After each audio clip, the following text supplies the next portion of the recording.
apologize to those in attendance. 16 minutes ago, my internet service provider decided to kill itself, and I am now reaping the benefits of that. And here we go. So instead of the nice intro I had planned, instead of doing this in a somewhat professional way, fuck it. We're just going to do it live. We're just going to do it like this. We're just going to do it in the most ghetto way possible because what the hell, right? So I will be here as a talking avatar instead of my camera to try and save on a little bit of the bandwidth. So Turner, I'm going to just rely on your handsome visage to carry us because it's going to be me as an avatar and Tim as an avatar. So just look pretty for the three of us, if you don't mind. We'll try. Thanks. All right. Well, thank you for everyone here. I really appreciate it. And I apologize again, but I'm going to go ahead and just kind of go minimalist on this because, again, I don't want to tax the bandwidth any more than I absolutely have to. The thing I guess I'll start out with is if you guys could just kind of walk us through how we got here for everybody that's joining us that's not aware. Tim, Turner, do I call you Turner or BA? What do you prefer? BA works. All right, so Tim and BA, I guess just kind of define some terms and walk us through how we got here. And I'm just kind of lay out my mic for a minute, and I'll just step in when I can if I don't crash.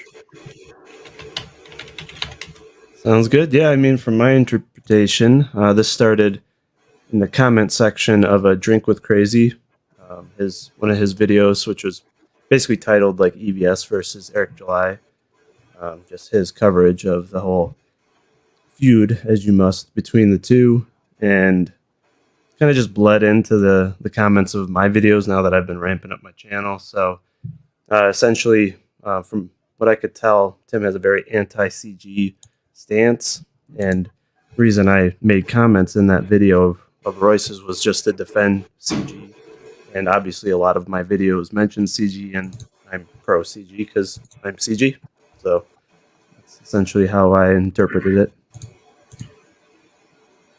All right. And so my name is Tim. I think my moniker on YouTube is Truth Ministry. Yeah, and so like you said, Drink with Crazy was the video, although I think I've commented on other videos that you made or possibly, I mean, I've been following all of this for, like months now, as long as this internet drama has been going on. And when I hear somebody say something that I think is incorrect or is misinformed, I make it a goal to put a comment on there correcting the record. And so there are a couple of things that I want to, or the first thing I want to address. So we are going to get into Comicsgate versus Iron Age. And actually, let me ask really quick. I hate to cut in, but just the clarifying the terms things. Tim, could you define three things for me, and then BA, if you can just confirm if that is correct for you or if you define differently. Tim, could you define Comicsgate? What is Comicsgate to you? What is Iron Age to you? And then what is a Detractor to you? If you can just define those for me. Okay. Not sure about the Detractor thing, but I'll get to that last then. So for Comicsgate, an EBS, I think, gave a pretty good explanation for this is anybody who identifies as Comicsgate. It is a specific subsection of independent comics creator. They identify themselves as Comicsgate, and usually they are on the same kind of forums. They all hang out and work together. You can see them on streams together. A lot of these guys, BA would consider himself, Comicsgate. I've also seen Mike Barron and Graham Nolan on these streams, and from what I can tell, they still use the moniker of Comicsgate, and EBS is the biggest name in Comicsgate and kind of the spokesman for that particular group, at least as far as I can tell.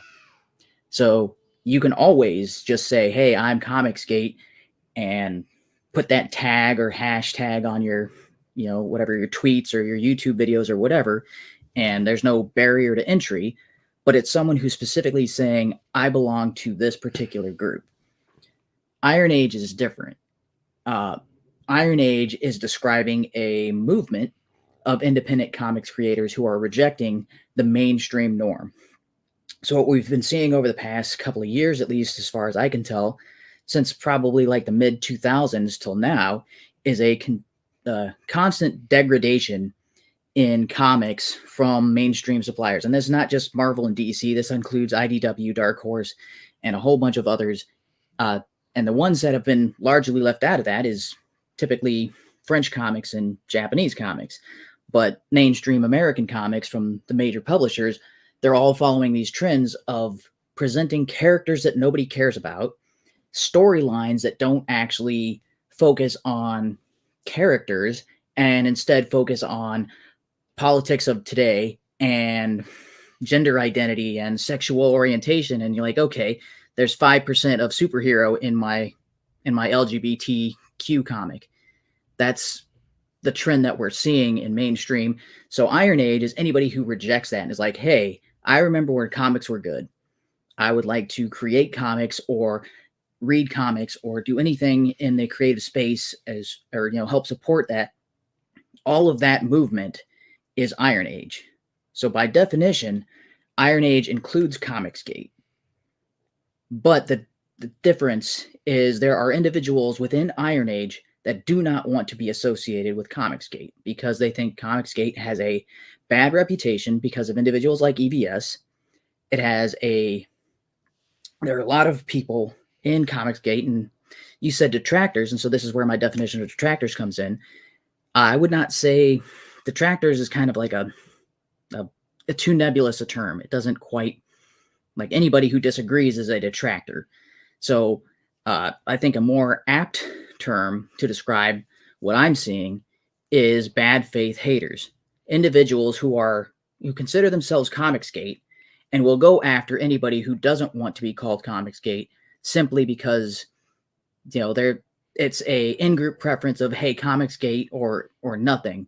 And, oh, you say you're Iron Age, but you don't support Comicsgate. Okay, I'm going to attack you, and I'm going to make criticisms about whatever you're creating because you don't support Comicsgate. That's what I'm seeing from my perspective. Can you clarify what you mean when you say go after? What do you mean by that specifically? Well, there are 7-hour-long streams of EBS just doing nothing but criticizing anything from Eric July. There are 3-4-hour-long streams with Katie Did and what's the other one?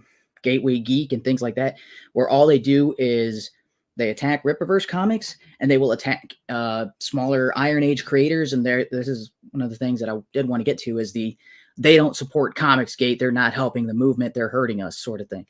So the primary focus of their animosity seems to be Eric July, but Mike S. Miller is also, and Doug TenNapel have also been criticized by these Comicsgate people. So they have nothing to do with Eric July. They're not a part of his company. They haven't done any work for him. But these are individuals who get attacked by members of Comicsgate just because they disagree with Comicsgate. Okay, and BA, how do you feel about his definitions? Where do you differ, and what's your opinion there? Yeah, I'll kind of quickly run through the three aspects there. So Comicsgate initially started out as basically an insult to go after the folks that were trying to pull away from the mainstream. It was mainstream folks and journalists that were actually attaching that name to folks like your boy Zach and others who didn't want to go along with the very things that Tim mentioned, right?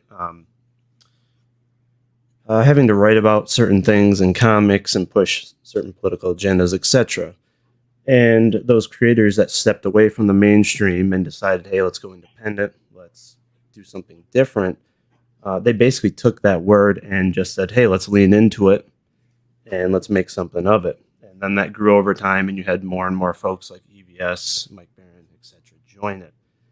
And there definitely isn't a barrier of entry. I guess really the only way that you might get kind of pushed out is if you're really putting out some really disgusting stuff, which is why EVS trademarked Comicsgate, was because someone was trying to use the name and attach it to some really nasty books. And so in order to protect it and protect the group, he did that.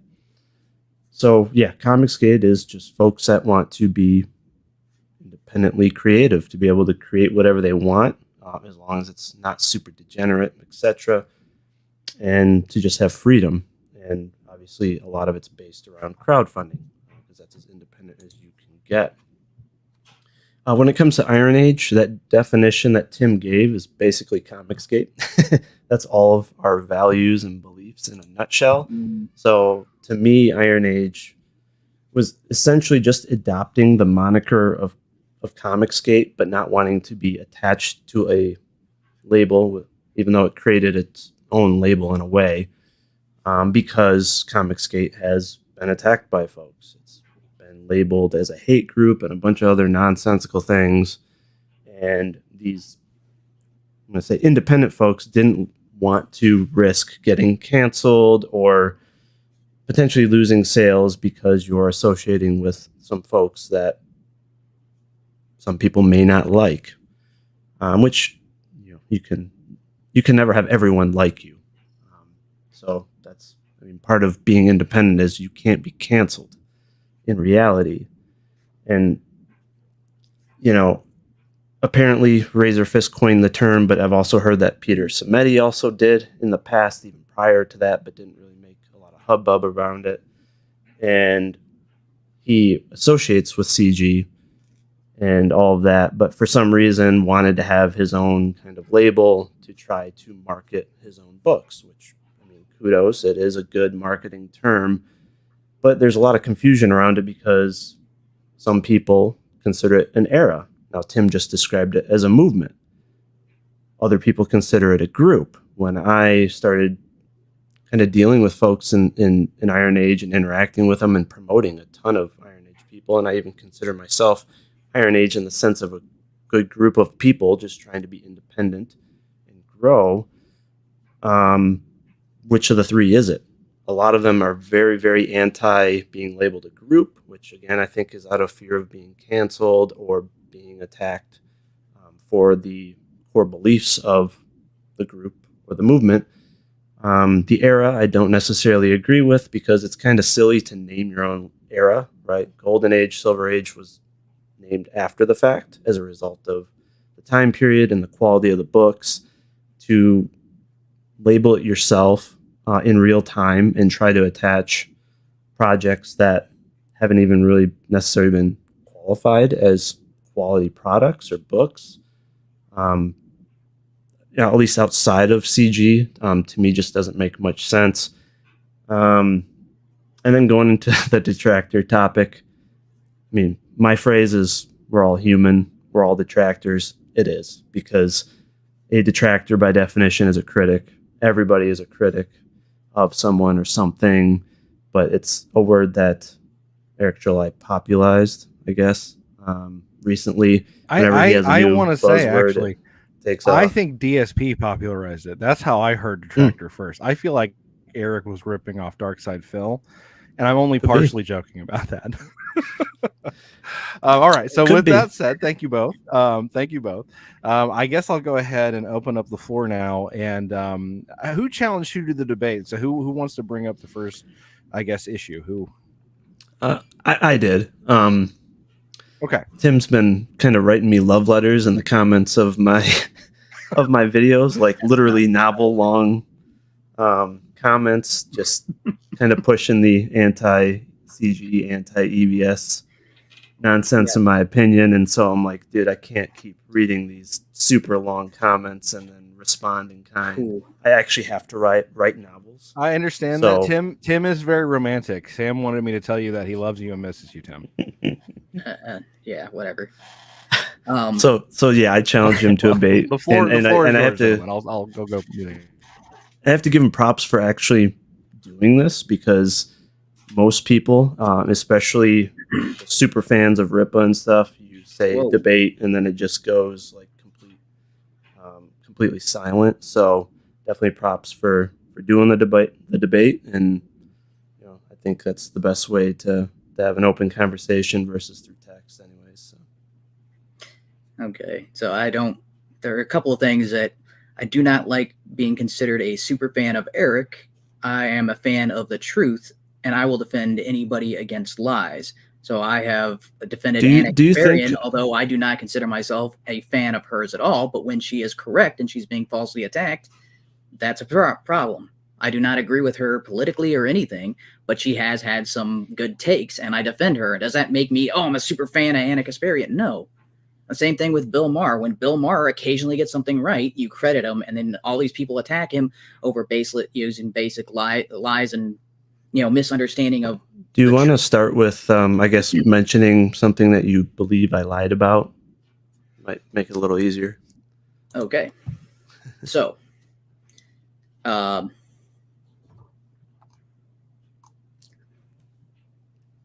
I've got a list here. So this is stuff I wanted to start talking about. But you said specifically a lie that. Yeah, because you said that's essentially why you responded to me, right? Was you thought that I was lying, and so you wanted to respond. Yeah. And that you're not a super fan of Eric, but you really, really like to defend what you believe is truth. Okay. So you have stated multiple times that Eric is against crowdfunding. Mm-hmm. Oh, yeah, for sure. No. He has never said anything against crowdfunding. He says what he does is not crowdfunding. What he does is pre-order campaigns. What he is against is the people giving crowdfunding a bad name because they collect people's money and they do not deliver on the product. So what about his recent, well, actually it's not recent. He made the statement back in October. It was recently EFAP'd by Yanzi, Shane Davis, and EVS that 99% of creatives that use crowdfunding do not have any business sense, and that you should not listen to any of your favorite creators when it comes to business. Okay, so he's talking about specific people that are doing crowdfunding. He was not specific. Not the act of crowdfunding himself. He never specifies people. He never has the spine to specify people. He literally will say, it's maybe 1, 2, not many. He dances around actual people's names. So he's never specific. He generalized all of crowdfunding. And then he had a thumbnail saying, crowdfunding, basically talking down to it. Okay, you're confusing it as a concept with people who do it. That those two 99% of people. 99.9% of people doing crowdfunding. Correct. If you look at their campaigns, they set a goal, they get that goal met, and then they fail to deliver because they did not estimate correctly. They thought it was going to be a lot cheaper. It's like 5% of comic crowdfunds don't actually fulfill or provide refunds. Based on what? Reality? Where are you getting that 5% from? Because according to Kickstarter and Indiegogo, they're just looking at, hey, a general representation of their campaigns, not comics specifically. Not comic specific, correct. Yeah. The majority of campaigns on Indiegogo and Kickstarter, they fail completely to deliver, or they do not deliver within a year of completion because delivering within a year is not fulfilling. If you fulfill a year after, you're still fulfilling. So now we're moving on to another topic. Okay. That's exactly what he's talking about. They don't have the business sense, because if they actually had the business sense, they're like, hey, this is the goal. I met my goal. Now it's time for me to deliver based on that goal. Well, there's no way 99% of people are a year late or don't fulfill, because I know at least 50 creators that fulfill within a few months, myself included. That's not all of the comics that are out there. There are hundreds of campaigns for independent comics. So Comicsgate, it's actually, there is a statistic out there that Comicsgate has fulfilled 88% of their campaigns. Okay. Comicsgate specifically might not be part of that. 88% of Comicsgate fulfills. I highly doubt that 99% of all comics on crowdfunding platforms don't fulfill. Okay, so I'm not sure. I see where you're getting at. The problem is he's purposely trying to make crowdfunders look bad to try to sway folks into his method, which is in a way crowdfunding. What? So he's trying to convince. 2 mistakes there. Okay, let's hear the mistakes. Well, the first is you're saying it's basically crowdfunding but it's Mhm. not. It is specifically different from crowdfunding. So why not ship right away like a normal store? Why do you need to do pre-orders if you don't need the money? So a pre-order it's already completed. It may not have been Yaira's not completed. That's factual. Based on what EVS says, that's not factual. No, even Eric No, in a recent sorry. stream with that Star Wars girl could not say it was complete. He dodged the question. If your book is complete, you will loudly and proudly say it's complete, and you will show proof, not just one or two redrawn pages. There's no way they could make it printers and have the books be able to ship out by May 26th, which is the date he said we are going to be shipping by that. Well, And he printed the ISOM books before he even did the campaign. He did about 50,000 copies. So why didn't he ship immediately? He didn't need the money. He was sitting on $200,000 to $300,000. So why would you need pre-orders? Because so as far as I know, I don't know if he specifically said how many he printed in advance, 50, but the entire purpose of the pre-order is to get an estimate of how many copies of the comic book to print. And this is the first time he's done that, is Yaira. And he has shown no proof, and he has not admitted that it's done in advance. He actually admitted that it was redrawn. Parts of it were redrawn. Not answering the question is not the same as admitting it, because if you talk about his business practices... Why wouldn't you just admit it? That if someone asked you a question, is it done? You would just say yes. Why would you dodge the question? It's either done or it's not. And I don't think it's done. You don't think it's done. I'm saying, then how is he going to get it to the printers and start shipping by May 26th? Logistically, that seems impossible, because he's got to finalize a version, send that finalized version to the printers, print out the various covers, get all those back into his warehouse, and then start shipping. And given the time frame Takes of how about long a month. it takes, a month? Mm-hmm. But he's not fulfilling for another 2 months, I think. I mean, he started it 2 weeks ago, but he needed around 2.5 months to just start fulfilling.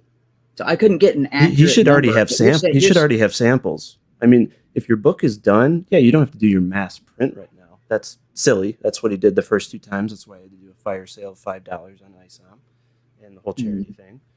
But you would have samples already. You would have legit prototypes that you could show, right? I mean, that's what I did. I had my books done in advance, the novels, and I showed actual pictures of them. So he has shown samples of the artwork. He has never shown samples of the books before, even with ISOM. Yeah, but we know he printed those in advance. But if they're done, why wouldn't you have a sample? He admitted it. He admitted in a stream. He printed 50,000 copies before the campaign even started. Yep. Yeah, he did a mass run of 50,000. He ended up being overstocked by like over 30,000. That's why he did the fire sale at $5 and did the charity thing. Okay. Most likely.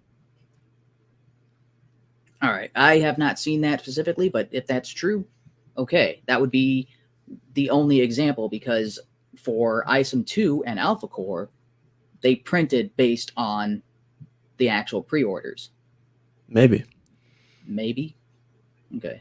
But that doesn't mean... The other thing is, you say it takes a month, but judging based on other people's campaigns, this includes, Razor Fist, Shad, Yellow Flash, when they're talking about the finalized versions, when they're talking about what needs to be done before it gets to the printer, they're talking about months in advance of when the actual expected print or ship date is.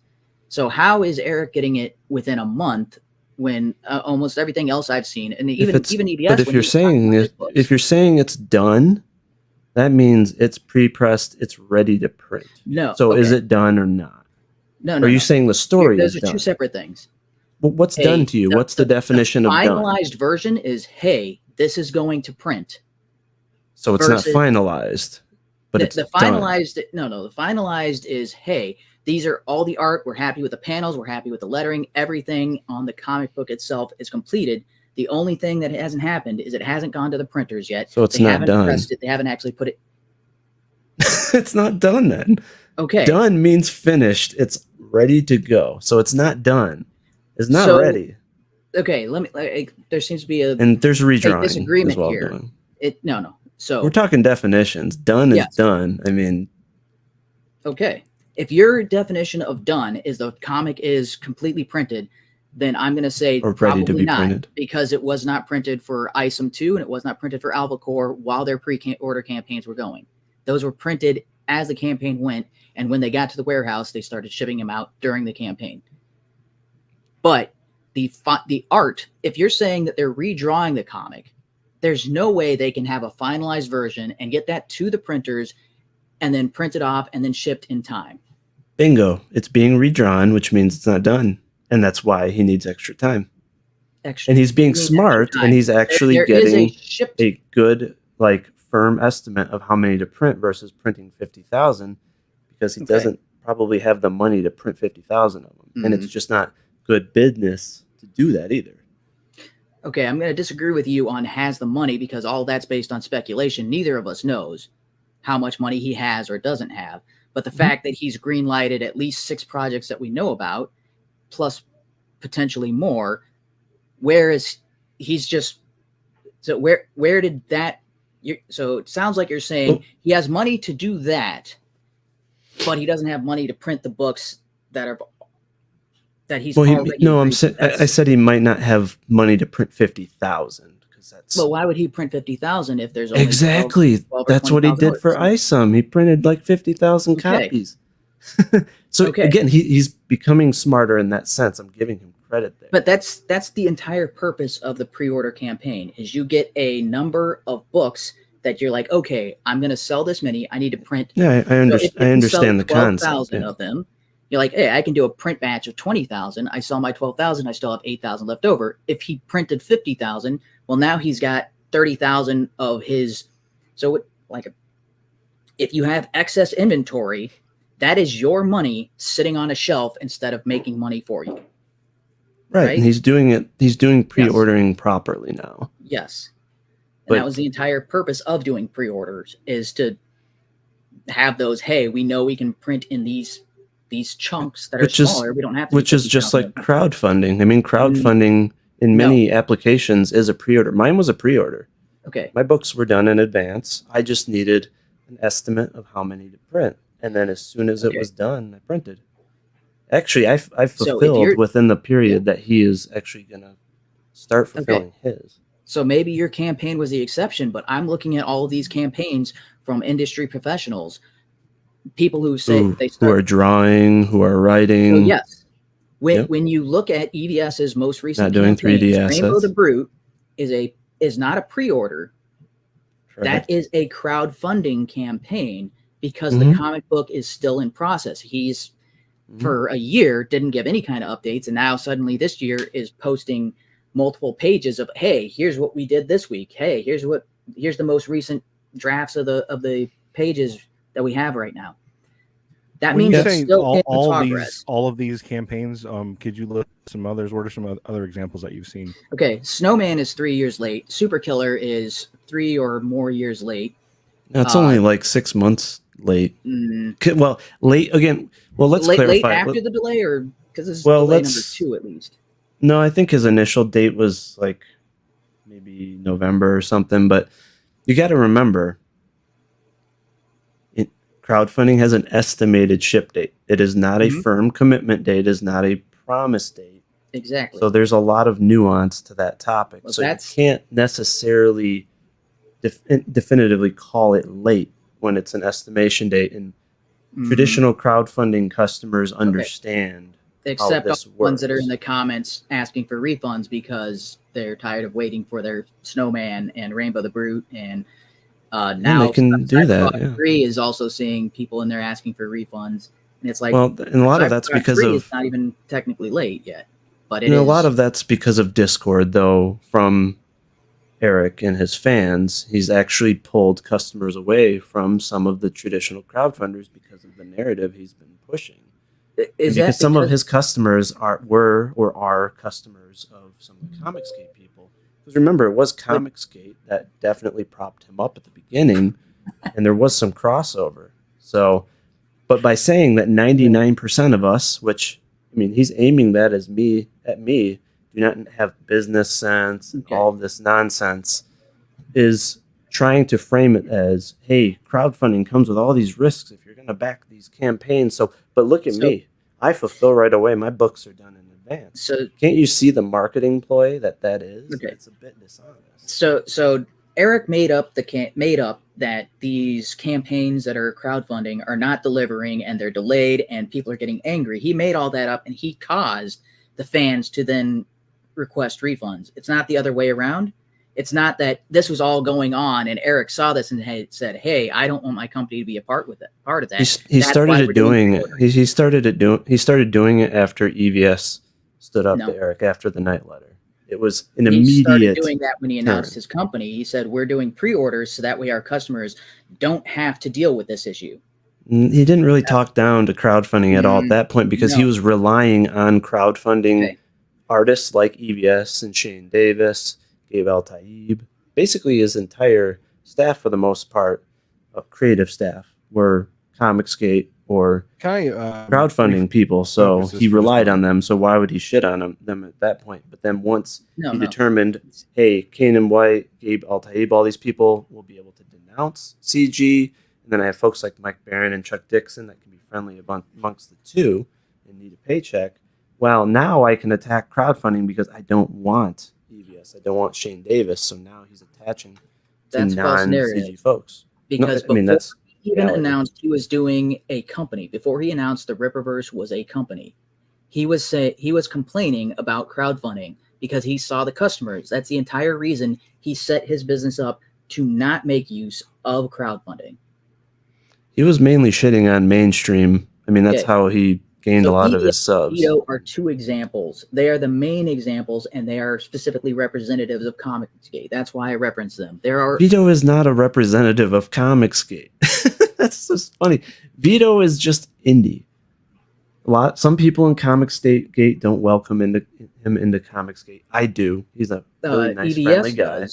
If EVS is the one who owns the copyright on it, then but he's not like a spokesperson or like someone that gets propped up within CG.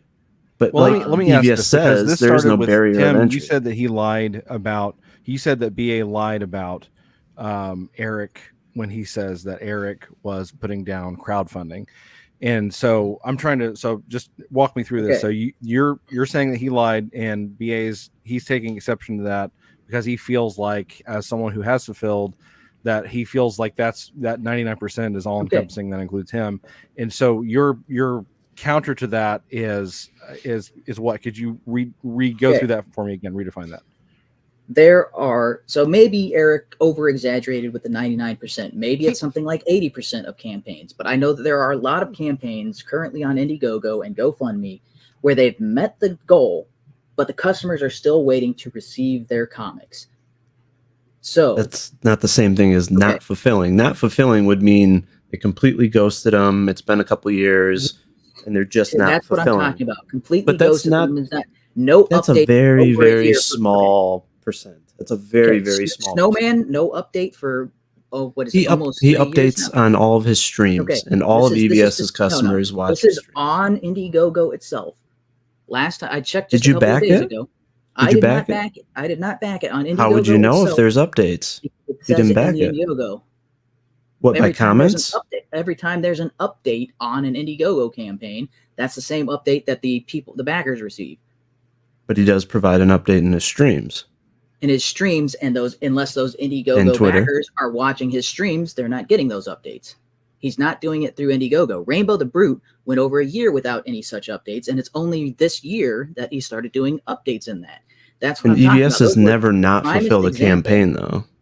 Like, he's never ghosted and not fulfilled. So Snowman being 3 years after the expected shift date, he's still going to fulfill that. That's just late.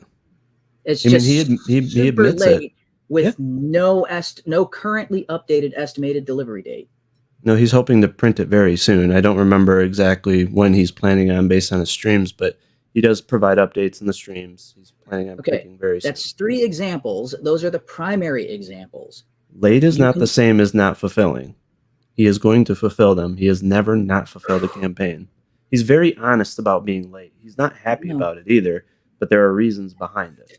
Okay, so if a campaign they met their goal, And the creator of that campaign is starting multiple new campaigns before actually delivering the comics from the old campaigns. As long as he delivers that campaign, could be 10, could be 20, could be 100 years down the line, That's you would consider exaggerating. that fulfilled if it's 20 years late. That would never happen. That's Never happen. that's a Five super years hyperbole. late. Oh, it's still fulfilled. Couple years Fi- late, for sure. If it's fulfilled, it's fulfilled. 5 years after the estimated delivery date, you'd still consider that fulfilled. It's fulfilled if they ship it. Whichever Okay. backers are left and they get their book, it's fulfilled. Okay, that is. But absolutely he's saying insane. 99.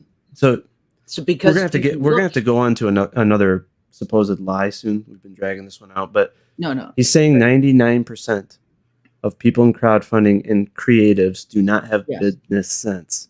Yes. That's because not this is a necessarily. common Hold on, that's not necessarily about fulfillment, though. He's attacking their business sense to be able to calculate Yes. profit margins, to be able to be profitable. But we know there are people like Aaron Lepresti, Graham Nolan, and many others that are on time and profitable, including myself. There's a lot of profitable people who know what they're doing, that do their own fulfillment, do it on time, that are good at business. But he's saying, do not listen to any No. of your favorite creators. Not even Graham Nolan, which he hired to not- do a cover, which is really ironic. Not even Mike It's not Barron, ironic. who's working on his books. He's saying, don't listen to the people I've hired. That's not really what he's ironic. saying. Yes, he's saying, he said, do not listen to any of your favorite creators. Do you have a show? You have a quote for that? You have a video link where he says exactly that? It's literally in his video from making money in comics from like October of last year. I saw that, and it does not say what you think it says. It does not It say what you does, are claiming literally. it says. So, It literally says that, but no, what he's saying is they don't have the business sense, because if they did, as soon as the campaign is fulfilled, if the Graham only thing Nolan, holding Aaron them back- Lepresti, Mike Barron, and myself have all done that. Hojo has done it. There's plenty of people. if the only thing holding them back, So why was wouldn't the you funding, listen to them? If the only thing holding them back was the money, as soon as they got the funding, they have They a do. plan in place where, They do. hey, we have the money, we fulfilled it, we followed everything to a T.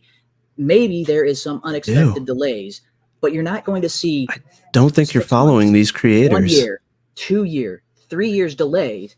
That's not an unexpected event. You're going to the extremes, which are a very small percentage. I just gave you Small 5 percentage. specific examples of folks that fulfill immediately upon finishing their campaigns. So that's 5. Those are 5 people that you 5 should out of listen how to. many? There are hundreds, if not thousands, of And there's comic hundreds of other people that fulfill on time as well. I'm just talking within my No. own inner circle. No, That's it is it. a trend with GoFunding campaigns, and you can see people who are frustrated because they fund campaigns and they're waiting, and this is not just Comicsgate. This is he said 99%, not just, he didn't specify Comicsgate. He said crowdfunding campaigns that deal with comics. This is everybody across the But board. there's no statistics, there's no specifics, because he dances around any facts or specifics No, to you try to can make go him look to- like he's look doing at everything perfect. Kickstarter and Indiegogo. You can go through their comics and you can see how many have been, the campaign has ended, and you can scroll through the comments that, hey, I never Just got because my it's comic. Hey, ended? this is still unfulfilled. Hey, it's ended. You met your goal. I still don't have my comic. I want a refund. What about the estimated ship date? There are plenty of crowdfunders that say, hey, my No. estimated ship date is 6 months beyond the completion of the campaign. Do you understand the whole purpose of crowdfunding is to be able to have the funds to make your book? Yes, You are- if it was you are- within 6 months. Hold on. You are picturing this perfect world No, where we have the luxury of having the money in advance to do the entire book in advance. If you watch that video from Eric, he said, oh, it's like $26,000, $500 to make a comic if you're not the writer, if you're basically just the money man, right? Yeah. How many people do you know that have that disposable income?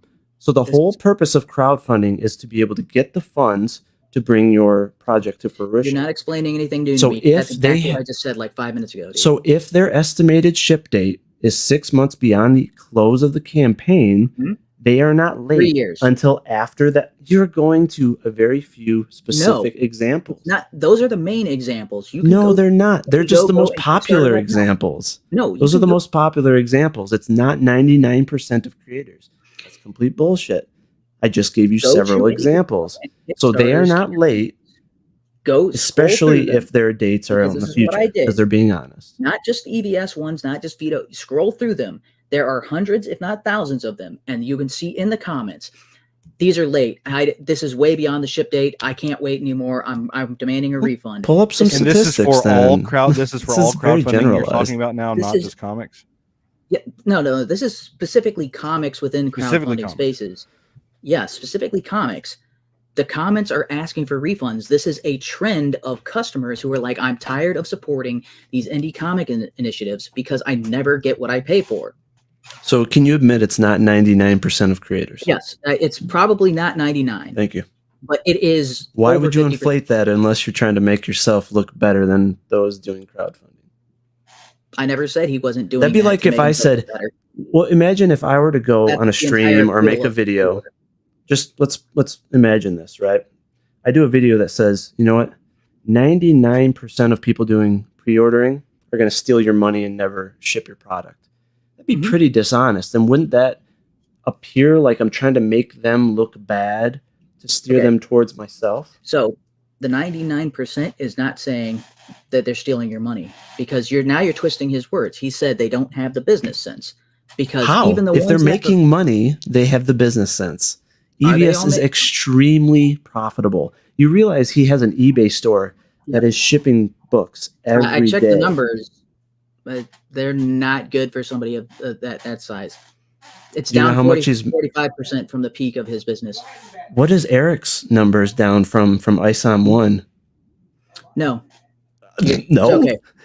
It's down more than 50%. 2022, for the year of 20, like I just broke down these numbers into one of these comments. For the year 2022, almost 4 million, right? 2023, 4.9 million. For what? So 2023 to today, I'm talking about specific campaigns. If you have multiple campaigns in a year, of course you're going to make. You're talking sums. No. I'm talking campaign. Yes, that's what I'm doing. So if you look at EVS, even including his eBay store and his most recent campaigns on Indiegogo, he's over $1 million easily. From 2023 till now, he is down 45% from the year 2020, which is his peak year. 2021 is even worse. 2022 is even worse. But if he's still making a lot of money regardless of the decline in percentages. And he's also got a ton of YouTube money as well, which is part of the business. Eric is declining massively when it comes to super chats, individual campaigns. And he went severely down from ISOM 1 to ISOM 2. And then from ISOM 2 to Cyberfrog 2 to Cyberfrog 3 is even worse if you look at the percentage. It's very natural for campaigns to do that. Oh, so it's natural for EVS, but it's not natural when it happens to Eric. But if I'm talking about profitability, even if he's only making $500,000, if he's pulling in a profit margin of 20%, he is doing extremely well and he has good business sense. And then if he's pulling in, 50 to 100,000 from YouTube, that's extremely good when it comes to business. You are so focused on this grand amount of he's making 4 million, but we don't know what his profit is. We know he's paying a crazy amount of money in warehouse costs. If you say 20% is good, man, I feel bad for you because that is. I'm just giving an example. That's actually quite healthy in normal corporations, comics. Yeah, it may be 40%, it may be more, but again, if that was the case, he'd have better luck putting his money in an industry outside of comics, because 30 to 40% for a online business is kind of typical. So you don't understand the costs that go into comics then, and you don't understand the print costs. He's only making 20%. That's 20% of $1 million is $200,000 and way above the average American income. It's extremely good. The average American income, and that's aside from his online YouTube business where you're selling merchandise and all of that. 20% is low. It was just an example. I don't know what his profit margin is, and you don't know what Eric's profit margin is. It could be 10% after you account for all of his overhead. The difference is if he's EVS is not hiring a social media manager. He is not hiring a financial manager. He does not have 2 massive warehouses. So it's pretty obvious which one is approaching it in a more intelligent business sense. One got very eager and just started buying things because he had the money on hand. That's not necessarily good business. So you can't say that Eric is more profitable than EVS. I think we can agree on that. We don't know either of their profit margins. So 2 ways you can say he's definitely making more money because first, you don't know that. He's not going through Indiegogo and Kickstarter, so automatically he gets a 5% increase on all of his profits.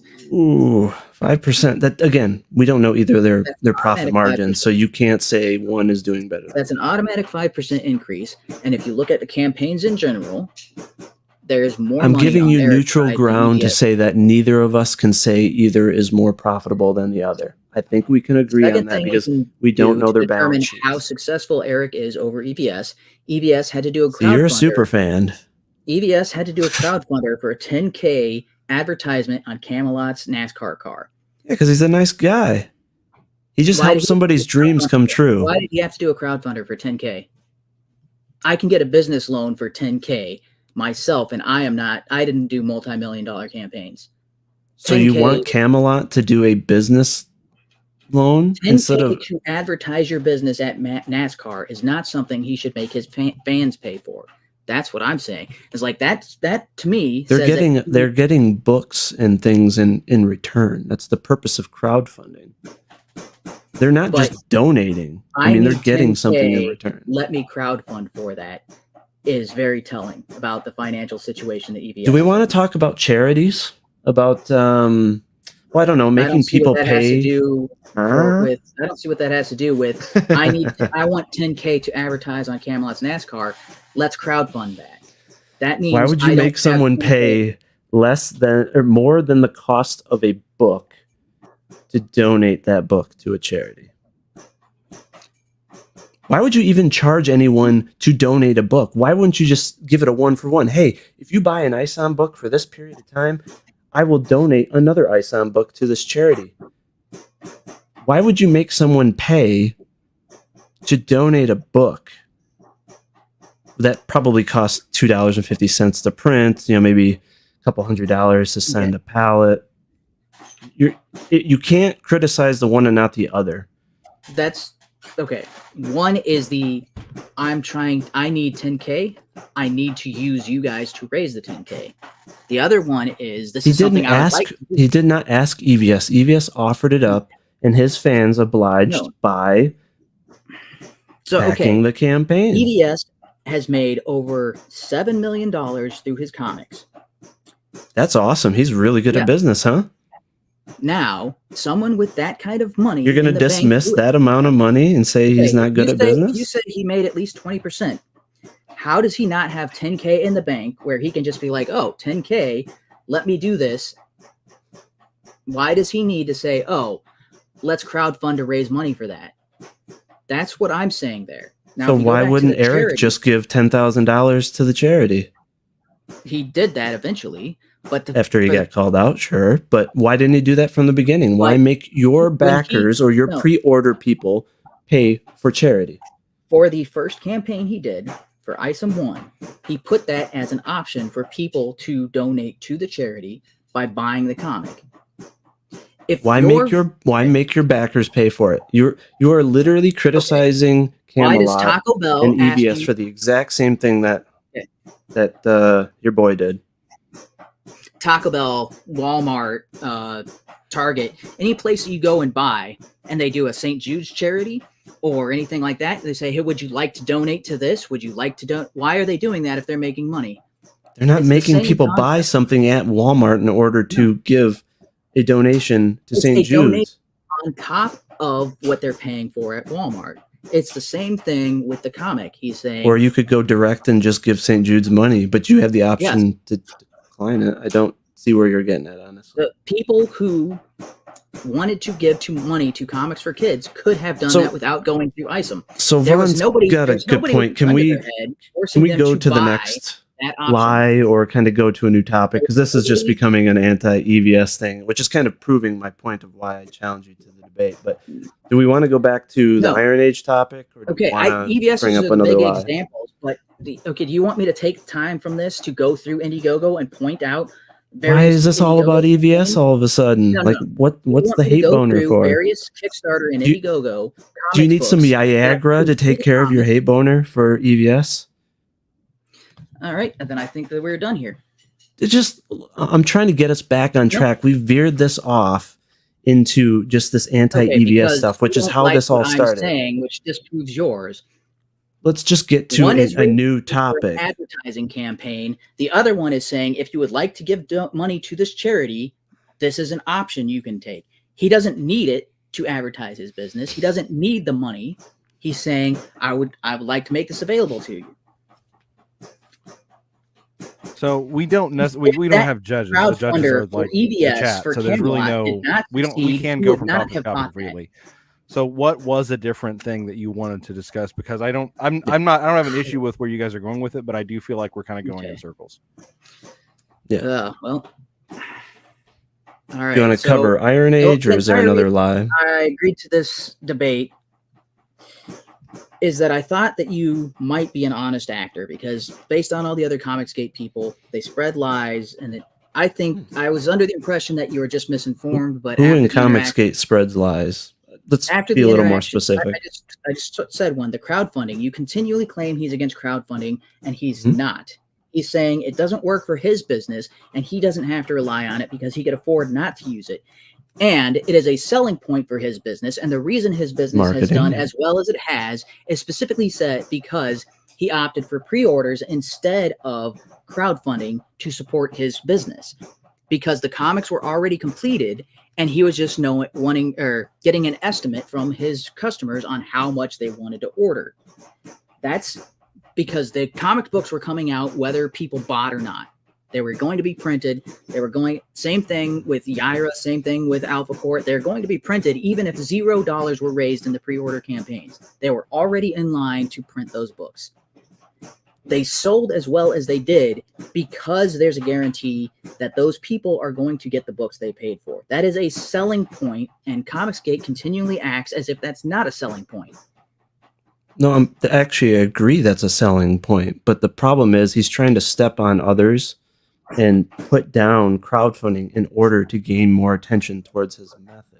And I think that's the deceiving part. No, pointing out the advantage of his system over the competition is not putting them down in order to lift him up. When you say 99% of people using that method do not know business and you talk down to them, that is not a very good business tactic. The other thing, so you keep acting as if that 99% refers to just individuals who do not fulfill the campaigns, but it's also referring to individuals who did the campaign, didn't make money. No, I was saying it was about everyone doing crowdfunding. You were specifying folks that were not fulfilling crowdfunding. So there are the people who don't fulfill their campaigns. There are people who are late on the campaigns. There are the people who lose money. So how do you know they lost money?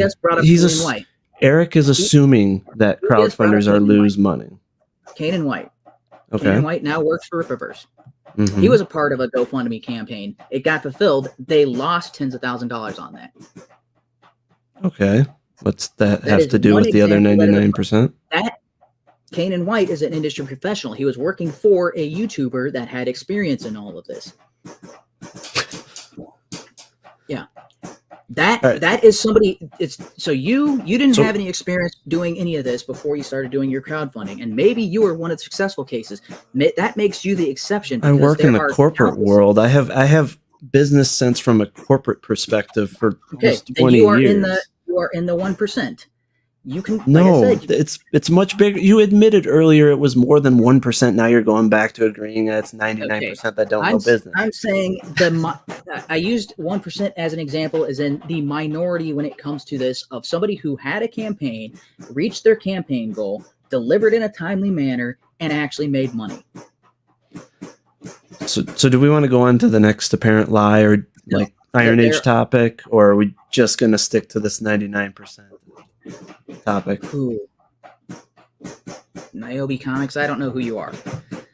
All right, let me try to... He fulfills on time, by the way. He's part of the 1% with his Niobe Comics.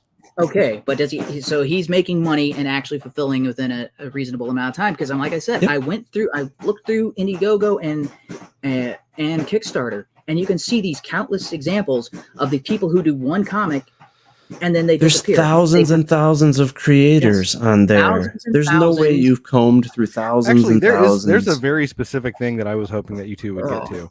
So that means if there was 100 successful campaigns, let's let the moderator go. Let the moderator go. Hold on. Tim, you said that he was a bad writer. Can you elaborate on why that is? That's a fun one. A bad writer. Yeah, okay. I went through his Indiegogo for that. Let's go. What was that called? Vigilantes Creed. Yeah, the 5-page sample.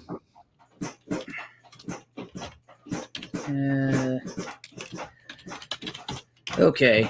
One of the things I mentioned is you used seam like 2 or 3 times throughout those pages, and your use of seam is not, while technically correct, it paints an incorrect image of what you are describing. And I brought this example up. If I said he seemed like such a nice guy, he seemed like he wasn't a murdering cannibal. What does that tell you? What? That tells you he seemed like he was a normal person, but he actually ate people and killed them. Wait, he cannibal? Seemed like what are you talking about? A murdering cannibal. Hold on. No, I got to pull that up. The phrase, he seemed like he wasn't a murdering cannibal. What does that tell you? If you want to present it, I'll put it on screen. That's not from the clip. I'm providing an example of a... Huh? It's not from the 5-page sample? That's not... You used seam in 2 or 3 different places. Okay, but I don't think I ever talked about any cannibals in my book. I am providing your own example of using seam. So it's not actually... If I make the statement, he seemed like he wasn't a murdering cannibal, what does that tell you? It's the opposite of what he seemed. So when you say he seemed to have grown a tail, it's like, oh, it looked like he had a tail, but he didn't actually grow one. That's the implication. He doesn't know what's happening to him. He's transforming into a creature he's never transformed into before. And it seemed like he doesn't have a tail. Yes, because he's not in front of a mirror. He didn't grow a tail. Something is growing out of his back. He's freaking out. He's in horrendous pain. Not a tail. It's a small little nub that's just growing. He's freaking out. He's panicking. If it was he doesn't know what it is. Words other than seam. He doesn't know what it is. He doesn't even know what he's turning into. An editor going through that would point this out to you and say, hey, you can say the exact same thing. So I did have a real editor, by the way. Do not use the word seam because it gives the impression that the opposite of what your eyes are telling you is the truth. No, it does not always allude to it being the opposite. It's just what he believed it could be at the time. If something seems a way, there's the implication that it's not actually that way. It could be something else. It hasn't fully grown yet. He doesn't even know what he's turning into. That's the whole point. Okay, there was the other example of seam. Those are the ones I can remember off the top of my head. Let me scroll down here, and because I don't have the What's up, Jess?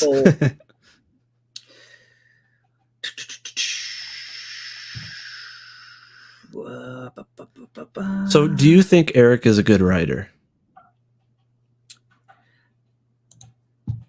That depends. It all depends on Act 3. If he fails Act 3... No. ISOM 1, ISOM 2. Do you think he did a good job writing the books?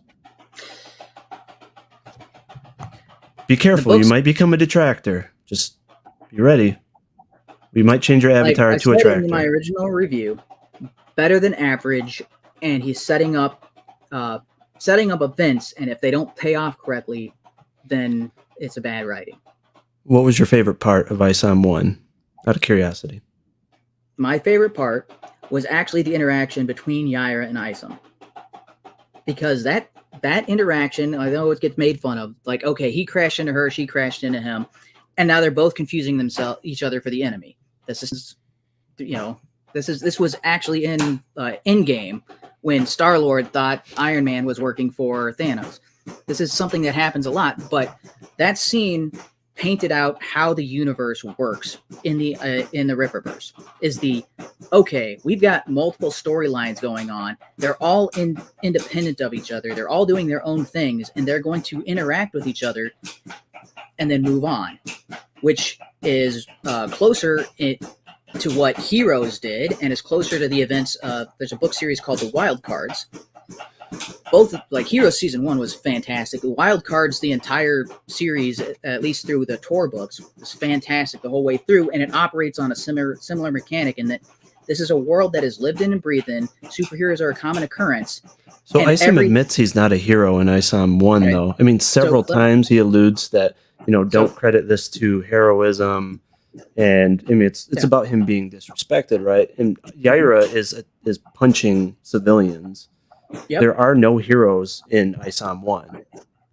It's heroes just there are excepts. Okay. Heroes in what sense? Heroes no one does anything heroic. Infallible? Nobody does anything heroic. So, okay. So when Isom goes into the club, he just beats up bouncers. That's it. He actually throws a bouncer through 2 doors. Which all the 2 doors and the bouncer could have hit civilians, no problem. Yeah, and so just careless. Darren's just an innocent civilian and not running a criminal organization. He doesn't even touch Darren. He beats Darren up and is kills. Running a criminal organization. But that doesn't mean the security guards are guilty. You've never read a Luke Cage comic, so you're saying it's Luke Cage in an orange and black. Guards and security because they're providing security for crack dens and.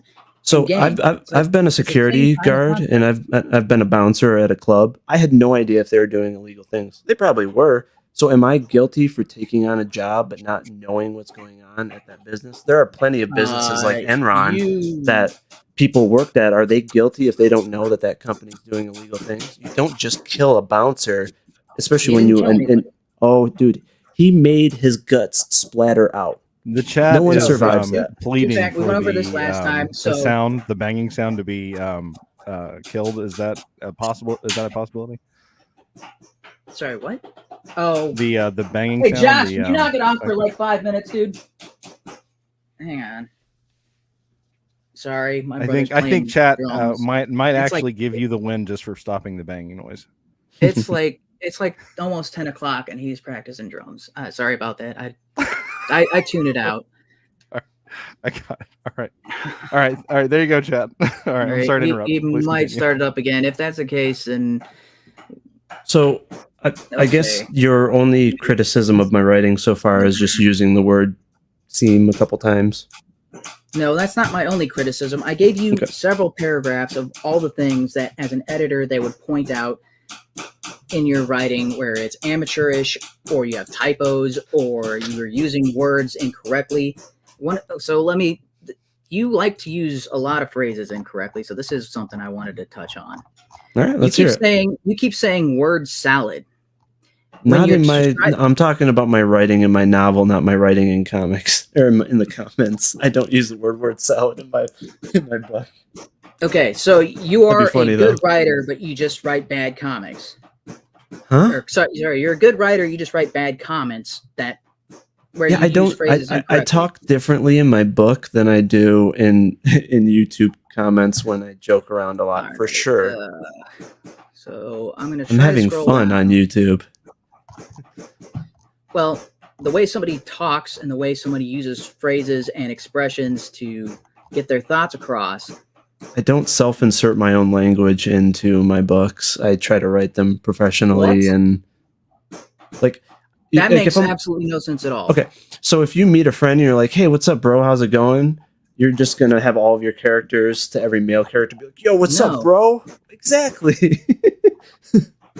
What I'm saying is, I mean, Eric kind of does that, but I don't. Right is evidenced by the writing you do in your book should be the highest quality that you're capable of.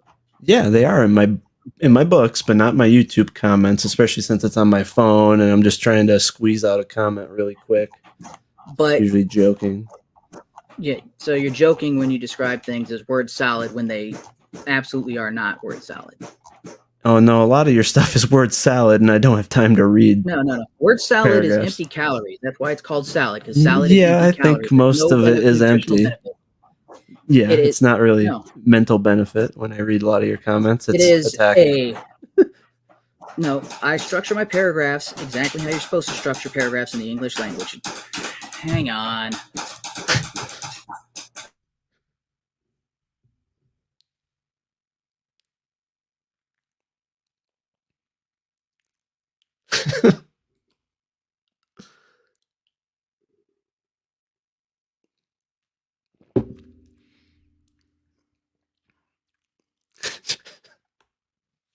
I'm glad all the chats are having. God, the chat is killing me, dude. I'm glad. What's going on in Katie Did's channel as well? They're having fun. Oh, so that's good. Lord.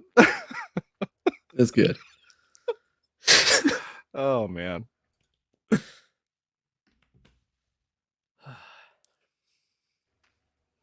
Yes, I did. I definitely. Oh, no, dude, it's like 9:40. Like usually he's done by like 7:30 or 8. Sorry. Okay. All right, so I get it. You don't think I'm a good writer. You don't have any specific examples. No, other than I gave you. I gave you specific examples, and you dismissed. Dude, I didn't read. Salad. I didn't read. Yeah, because I didn't read all of it. Like, I don't need a lecture in my YouTube comments. So even if it's substantive and it is. You have some examples here. Thesis sentence and then supporting sentences. That's word salad to you because you didn't read it. Can you give us all some examples, because not everyone has read that comment. Holy crap! That you made, because I didn't even read all of it because it's exhausting. That's why I made the sarcastic joke, like, "Hey, you should seriously write a novel because you're spending a lot of time writing about my YouTube videos." Do you remember if that was on one of your videos or it was on a video that you were applying from somebody else? It might be on the. I don't know. You've been going at my writing in a couple different videos, so I can't keep up. You're like a super commenter. You're really boosting engagement on my YouTube videos. So thank you. Like you act like 5 paragraphs takes an eternity to write and is very complicated, and I'm like, dude, that's to read it does when you're like at work and stuff for sure. I don't have to read should be less than 5 minutes unless you have like a 3rd grade reading level. That's I don't understand how you expect to be a good writer when you cannot, like, you're like, oh, 5 paragraphs is too much to read, and you're like, if in order to be a qualified writer, you have to read thousands of pages, not only of your own stuff but of other people's stuff.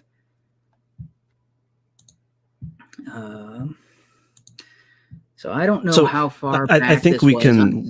I think we all know though that you did not buy the books and you have not read any entire book, so you don't know the whole encompassing ability of my writing. I'm saying you. I did read ISOM, by the way. You presented five pages for people to get an estimation of what the full book is, and I'm like, if that's, it should either be part of the book, your best 5 pages, like the part that you're most proud of, or at least the part that you think is going to attract more people.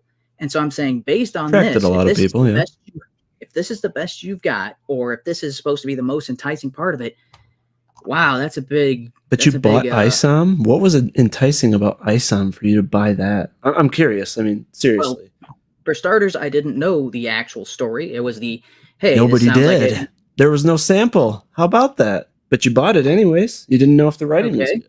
Because there was enough anticipation. About what? The suit?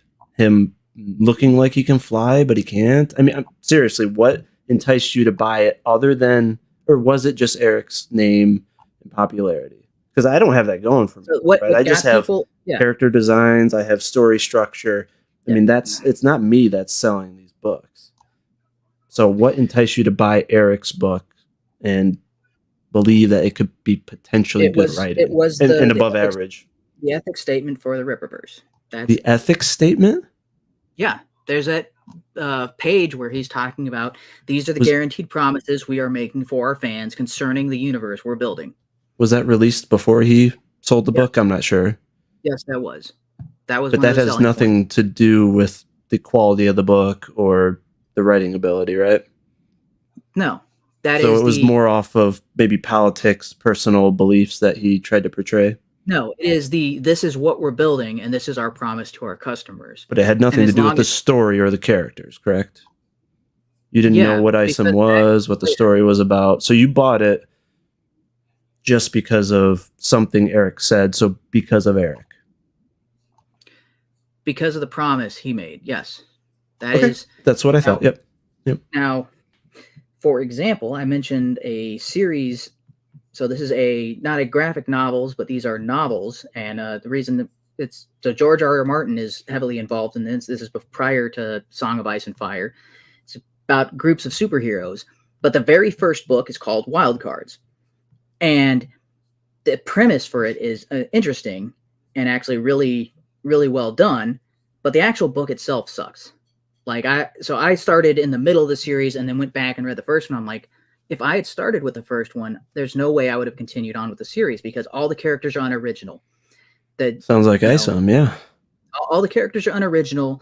The writing is, it's kind of just, step 1, step 2, step 3. It's very describing ISOM right now or this other book? Because it sounds exactly like ISOM, sorry.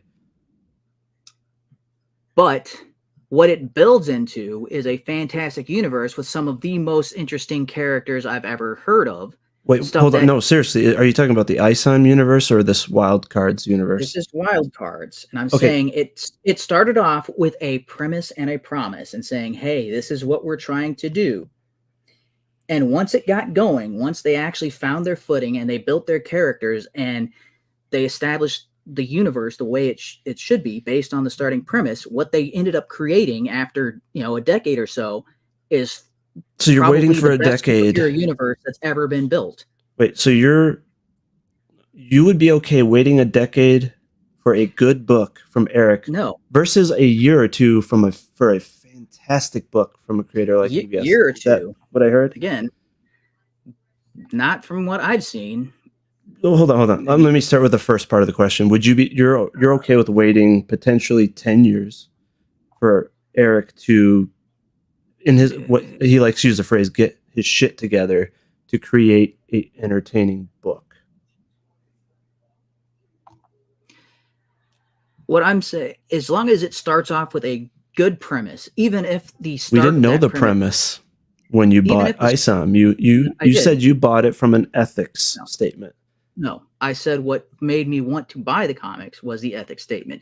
Exactly. There was no premise. The story is hey, this is neo-noir because you have a reluctant hero being called out of retirement or called back to do something. And he begrudgingly takes it and it puts him in a situation where he's over his head. And the most classic example, or one of the best examples of this, is Who Framed Roger Rabbit. We're introduced to Eddie Valiant. He is a private investigator. He's kind of a washed up scrub. He's drunk. He's not a likable person. Throughout almost the entire movie, he's not a likable person. You don't know anything about him. He's just some washed up schlub. He gets hired for a job he doesn't want to take, but, well, his motivation was there. Oh, what's his motivation? His motivation was $100. Not, oh, he's a hero. He's a compelling... No, that is typical for neo-noir or noir in general.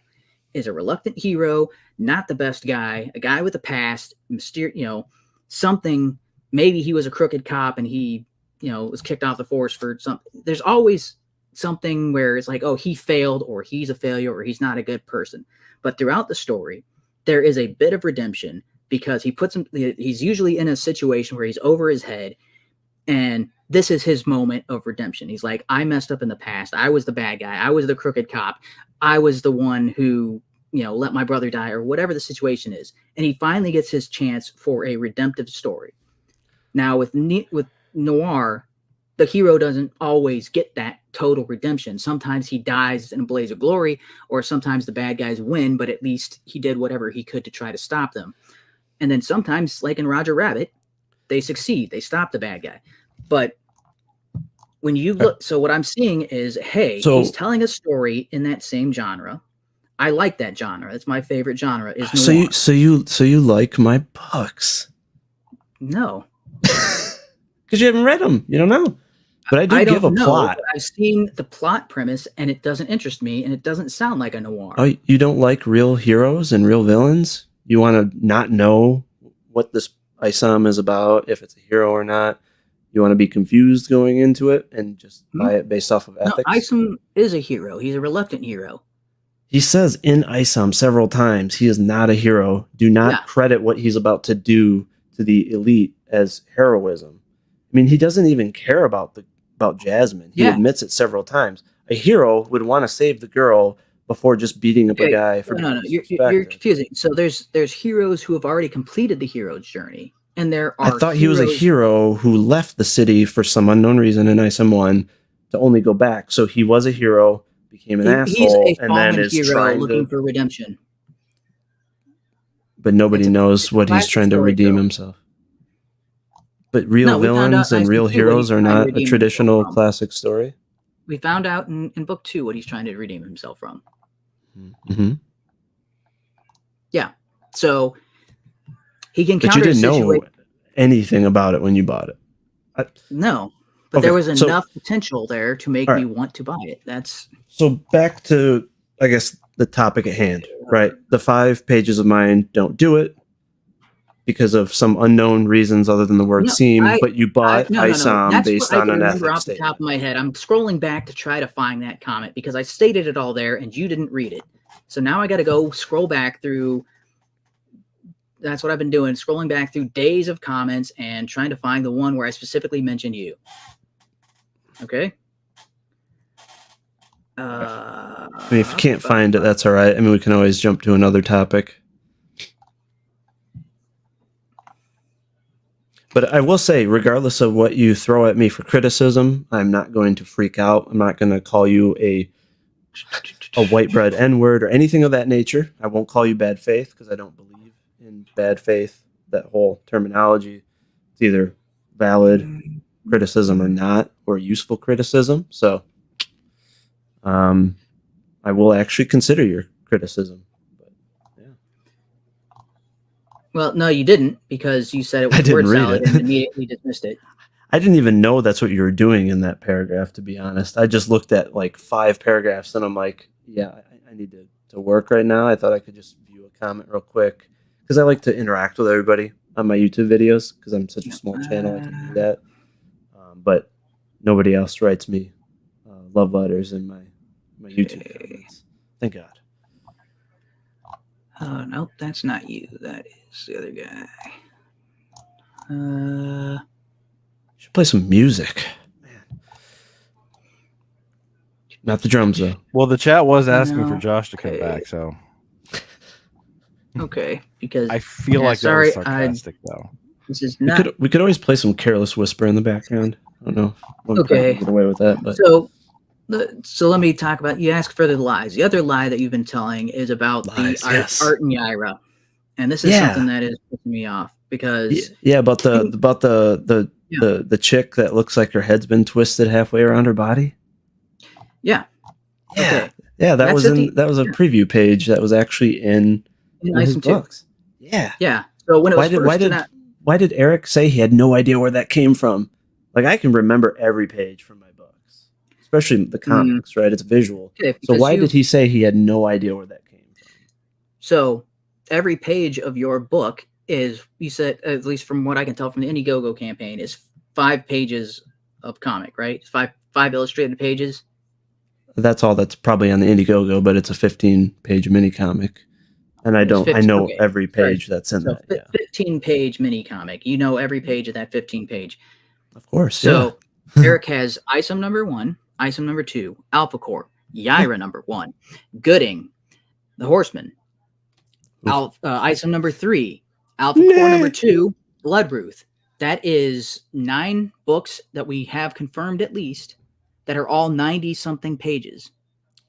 Only 3 are complete, maybe 4. 4th one might be near completion, but so okay. But that preview section preview those section is a books- very small section of just one book. I'm pretty sure you would remember your preview section for a future book. And not Which- when you've been looking at Well, let me ask you this. previews of Do books. Do you know if that page, do you believe that page will actually be in the Yaira book, or will it be No. removed? You don't think it will be in there? No. Why I not? don't even think that was done by Deborah. That's even worse. How is that worse? He announced Deborah Yeah, like a she's long the artist time on ago. the Yaira book. That does not mean the preview page in ISOM 2 was something she drew. So pages were redrawn or eliminated. Yes, because that's what happens when you're I thought writing Eric a said book. nothing was redrawn. He never said that. That's what Yes, EDS he says. did. No, he said No, it, he but didn't. then a couple days later he No. admitted pages were No. being redrawn. EDS said that Kanan White or Joe Bennett redrew it. That's where Eric said no. If anybody redrew it, it was Deborah. It's her book. It's her art.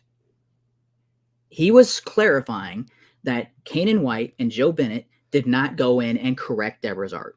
So The art that's in the Yaira book is You're Deborah's. dodging my main point, which is No. he said he had no idea where that came from. Maybe it came Yes. from Instagram, but it came Because from he his didn't actual book. And I didn't recognize it either. And that's So what I was, but he never corrected the statement. because he probably doesn't. Want to? Somebody would have to point out and be like, hey, this is where it is. And he would have to accept that criticism and be like, oh, okay, that Dude, was. I'm sure he has a in copy Yaira. of. I'm pretty sure he has a copy of ISOM 2. He could open up and be like, "Oh, damn! There's that preview page. That nasty little preview Everybody page who that has looks mentioned horrible." it is people that he is ignoring because they are bad faith actors and they have There's provided. no such thing. So I'm Yes, there guessing is. you're referring to Dick Masterson, who gave Yes, exquisite, Masterson- detailed notes and is actually where he extremely said that Isom intelligent. assaulted somebody by putting his hand on her shoulder. No, well, he was saying that it could seem like he was assaulting her because the security guards these are just the see this things- I guy want to jump in. grabbing a Technically, girl's shoulder. it is legally People say- assault to put your hands on someone when they don't want it. I think he was using that to make a joke. I don't think he was like, he's literally assaulting, but like by the literal definition of a physical assault, that could be legally considered that, which is why I think he made the joke. I think people made too much about that. Sorry, just cutting in there. He made too much about that. Well, it was a joke, but when you read it though, think if you're a bouncer, right? You're nearby the club, you see this guy in a hoodie just have his arm on a girl who looks freaked out, because Jasmine admittedly is freaked out. And she works at that club. Any good bouncer would be like, hey, get your hand off her. What are you doing? And he could have been like, hey, no problem here. We're friends. Instead, he just lets Jasmine run away instead of going after her. And then he attacks the bouncers. Mm-hmm. So heroic. I never said it was heroic. Do you not understand fallen hero? Do you not understand he is on a hero's journey? So Dick was joking about the assault thing, but in reality, it could have been viewed as assault from the point of view of the security guards. But all of his notes were legitimate. Like, he actually gave very good criticism that could have helped him improve his future writing. And Dick has written books. No, I mean, he's so actually experienced. He's a profitable writer. Yeah, not for comic books, and he says he has a disdain for comics. Yeah, but and games. So, but being able to write a proper story and plot applies regardless of if it's a novel or a comic. Dick Masterson didn't write a story. Yes, he did. He wrote a book. He wrote a book. It's not a story. Huh? What? Every book has a plot. No. Every book has a reason. No. What? You're saying if his book was a troll, but it's still a story. The Compound Effect. There's no plot and story. It's helpful advice. There's a book called How to Win Friends and Influence People. There's no plot and story. It's saying these are good habits to build up in order to be a successful business person.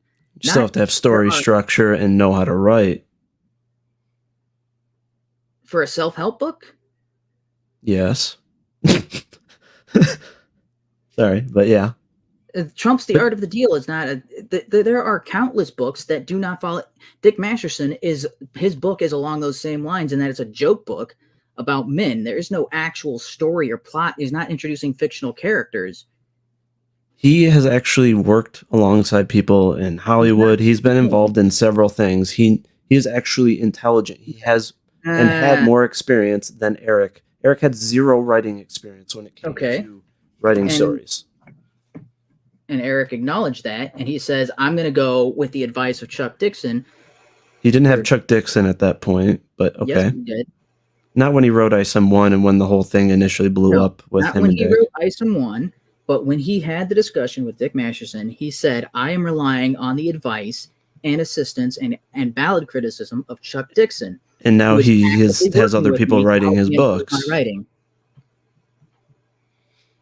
So the point is, Dick had valid criticism. No. A lot of us have seen the criticism, and if you read ISOM, a lot of it would click. It's similar to EVS. It's BS, bad faith criticism. There's no such thing as bad faith.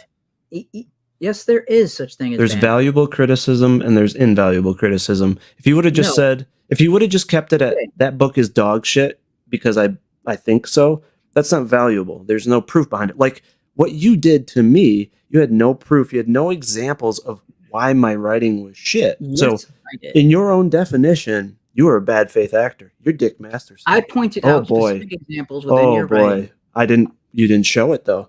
But see, Dick actually published. It in my comment that you ignored. Pull it up. Dick published these notes, and they were very intelligible and they were very valid. And he has experience writing. So yes. Okay, because I don't have that exact comment in front of me during this debate, then it doesn't exist. Man, you guys are so fucking dishonest. You didn't read the whole book. I read all of ISOM. I read the 5 pages, and I said, based on those 5 pages, if that's a sample of your writing, then you are a bad writer. I can make a determination on your writing style. There's tons of backers that disagree, but there's not a lot of ISOM backers or pre-order folks that are raving about his writing and giving examples of why it's fantastic. I think he's a better writer than you guys are giving him credit for, and it all depends on book 3.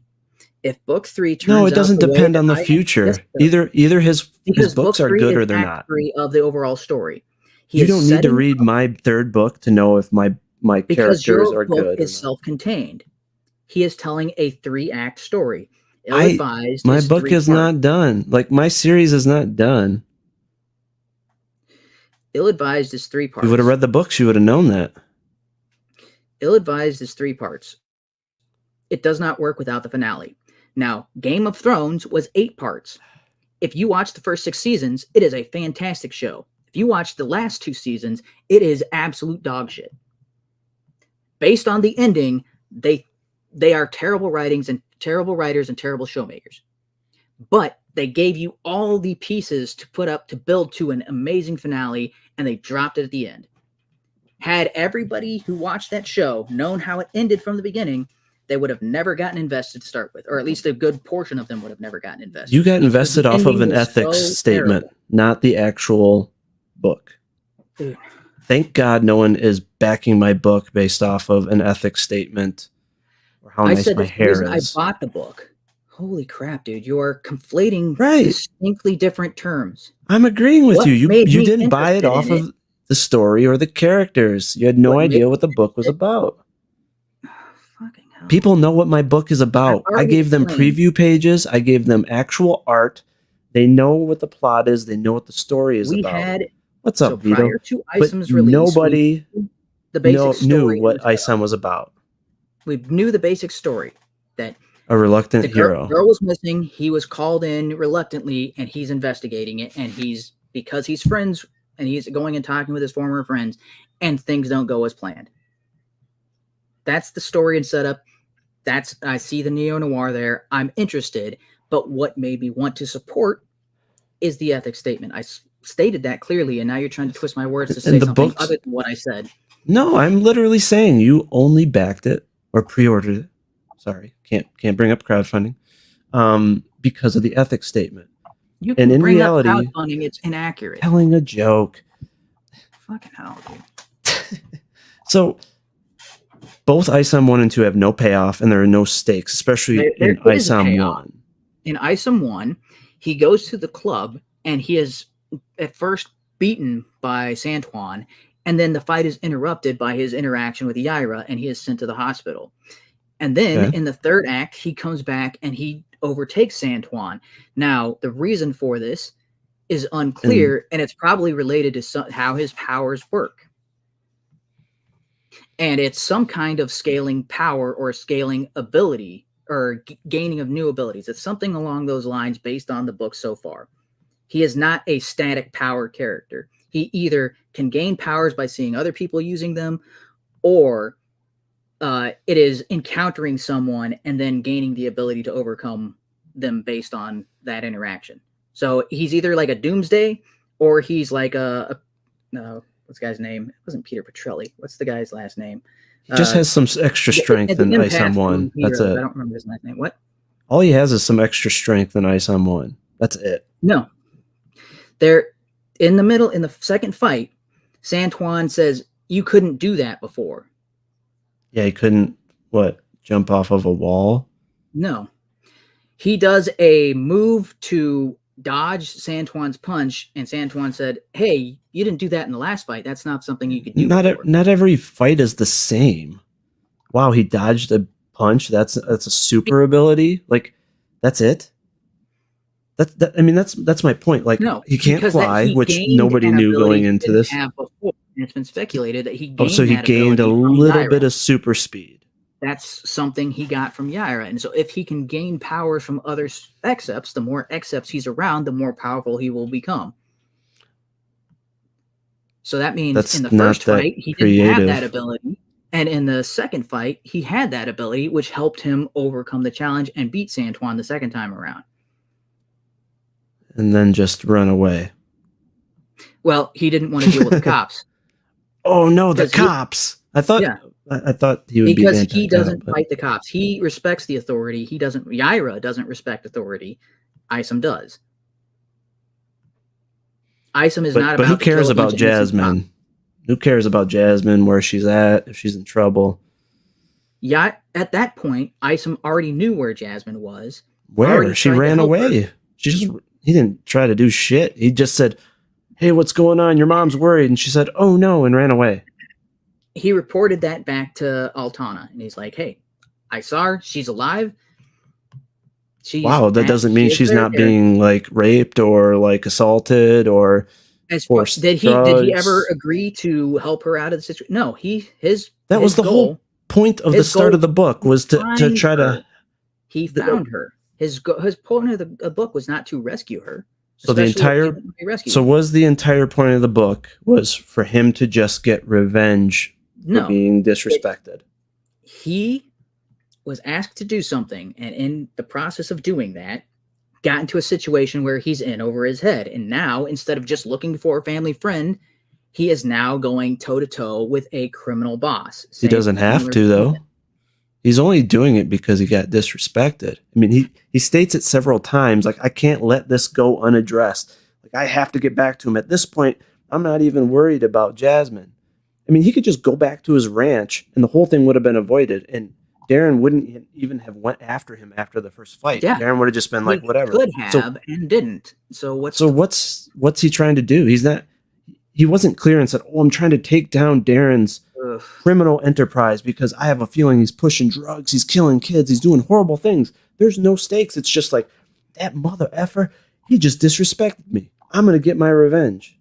That's your entire plot, essentially, of Isam 1, and then there's this random Yaira, and then there's 3D assets everywhere, and then you have Norfolka that just gets tossed in there so that you know, okay, oh, wow, there's some people building up to book 3. Wow. No, but book 2 introduces the Hellspawn.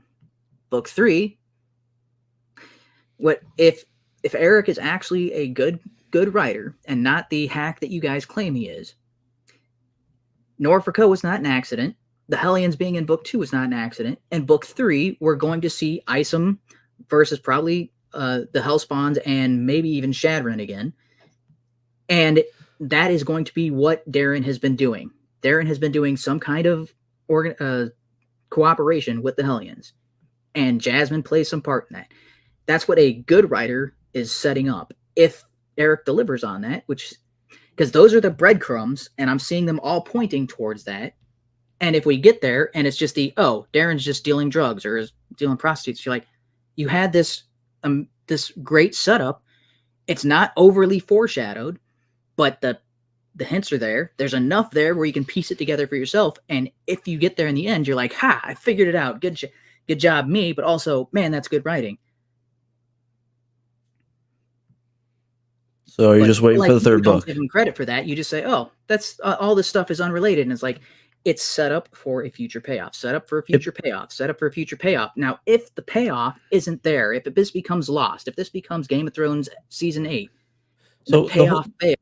The problem is he jumps from plot point to plot point and then just completely ignores previous plot points. Comic. So it's all about Jasmine, and then Jasmine nobody cares about. It's all about Darren, and then there's Hell Monkeys, and Darren's not the problem. Like, it's not cohesive at all. It jumps all over the place. It's like Spider-Man comic. It's like just random things all over the place. And are we going to find out what's going on with Jasmine in book 3? In book 3, it has to. Otherwise, the ill-advised arc is not a 3-parter, and it is more. But it's been a couple years. If he's so efficient and the story's done, why isn't it released? Come on. That is an unfair criticism because no one ever said that he had the books all finished. Yeah, but it's so easy. You have to be disciplined. You can just you can create a comic within 6 months. And you give a date on when it's supposed to be out. You follow through on that. Yeah, he won't give a date. He's dodging it. For ISOM 3 because maybe it's not ready yet. That's so undisciplined. I can't believe it. How is that different from saying, hey, this is our projected date and then missing it by 3 years? One is a huge oversight. The other one is like, hey, you're only going to give us what is ready. And there's been other stuff in the meantime. It's not like we haven't seen anything. It's not like he's been resting on his laurels and producing nothing. No, we've had Alpha Core. We're getting Yaira. We're getting Gooding. So there's stuff busy in the meantime.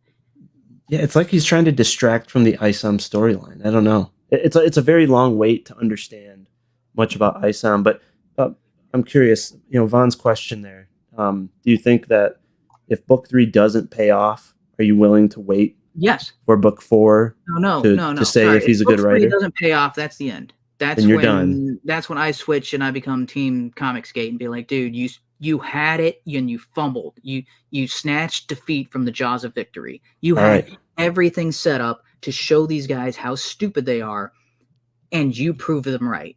All right. Well, I'll hold you to that. If ISOM 3 does not pay off, I look forward to you backing my book. Give them credit if it pays off. You guys are going to find something new to focus on and criticize. Like, okay, going back to the Deborah Carita's her art, you claiming that image is the best of her art, and that's definitely in the book. I didn't say that. I didn't say it was the best of her art. I just said that it was in one of his books, and it did not look very good.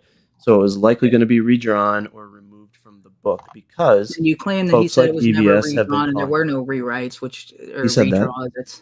He didn't say that. He said Kane and White and Joe Bennett didn't redraw. No, he said there weren't any redraws occurring on Yair, from what I recall. Nope, never happened. Okay, but why would there need to be redraws at all? What? Because all books go through redraws. It's like, hey, the preview from ISOM 2 is a prototype of the final version. If they had the final version, then they would just release the final version instead of the preview. It's the, hey, this is what we have right now. The end product is going to be different. This is just a sample. When he promised 3 books in 2023, why didn't Yaira get released in 2023? You're talking about calendar year, business year, or you're talking about going by the season? Calendar year. Come on. Okay, you're saying calendar year based on what the Rippaverse goalposts. Where are you? No, shift the Rippaverse does not operate by calendar year because if that's the case, if what you're saying is true, then every book after ISOM 2 has been late and is going to be late for the foreseeable future. Do we know what his fiscal year is, or his fiscal year is October to October. Oh, is that what he's going off of, or calendar year? Has he ever said? Fiscal year for businesses is October to October, but if you look at the slate of what they're doing, it was summer 2023. Fall 2023, winter 2023. And each one of those was the start of the campaign, not when the book was available. ISOM number 2 had its start in summer and also shipped in summer. Alpha Core started in fall, but didn't ship till winter. Nothing Yaira started in winter. And it's going to ship until spring. Nothing started in winter in 2023 in Q4 or at the end. So only 2 books. No, what? No, happened in Alpha Core 2023. 2 books in 2023. He promised 3. Because March 2024 is still winter of 2023. That's how it works. Winter starts in December, ends in March. That means March 20th is still winter of 2023. He never said until December of this year. His statement about 2023 didn't even mention winter, by the way. He just mentioned there's going to be 3 books. 3 books 2023. Slated for 2023. And only 2 happened. Holy crap, dude. I don't know how to explain that any further. So, do we want to move on to the Iron Age topic? Late, Yaira's late. Goodingen will also be late. The Horseman will be late. ISOM number 3 will be late because all of them are scheduled for specific seasons based on the schedule they've brought out, and they all release after that season is over. But crowdfunders just give an estimate. Correct. The guy who has been mocking people for being late specifically set himself up so that way only 2 out of his 6 to 9 books are going to be on time and all the rest are going to be late. Or your interpretation is wrong. Which one makes more sense? Or you're applying different standards and being a little hypocritical because crowdfunders give an estimated ship date, not a promised ship date. Estimated ship dates, and they're off by years. It's an estimation. An estimation off by years means they're bad at business, and pointing that out means that EVS is lying about them. You just moved the goalpost from 2023 into 2024 based on a season. Because it is 2023. Winter started in December and ends in March. It's still within 2023 when you're going by seasons, as they've been doing. I propose we go back to the Iron Age topic since that's been a hot topic. Of 2023, you would have a point. If he said, but everything that they have been doing has been sectioned off by seasons, not by calendar year, not by fiscal year, not by quarters. All right, you heard it there, folks. It was Vigilantes Creed Fall. Then it was Vigilantes Creed Winter. Now it's going to be Vigilantes Creed Spring because they've been available all 3 of the seasons. So get on it, folks.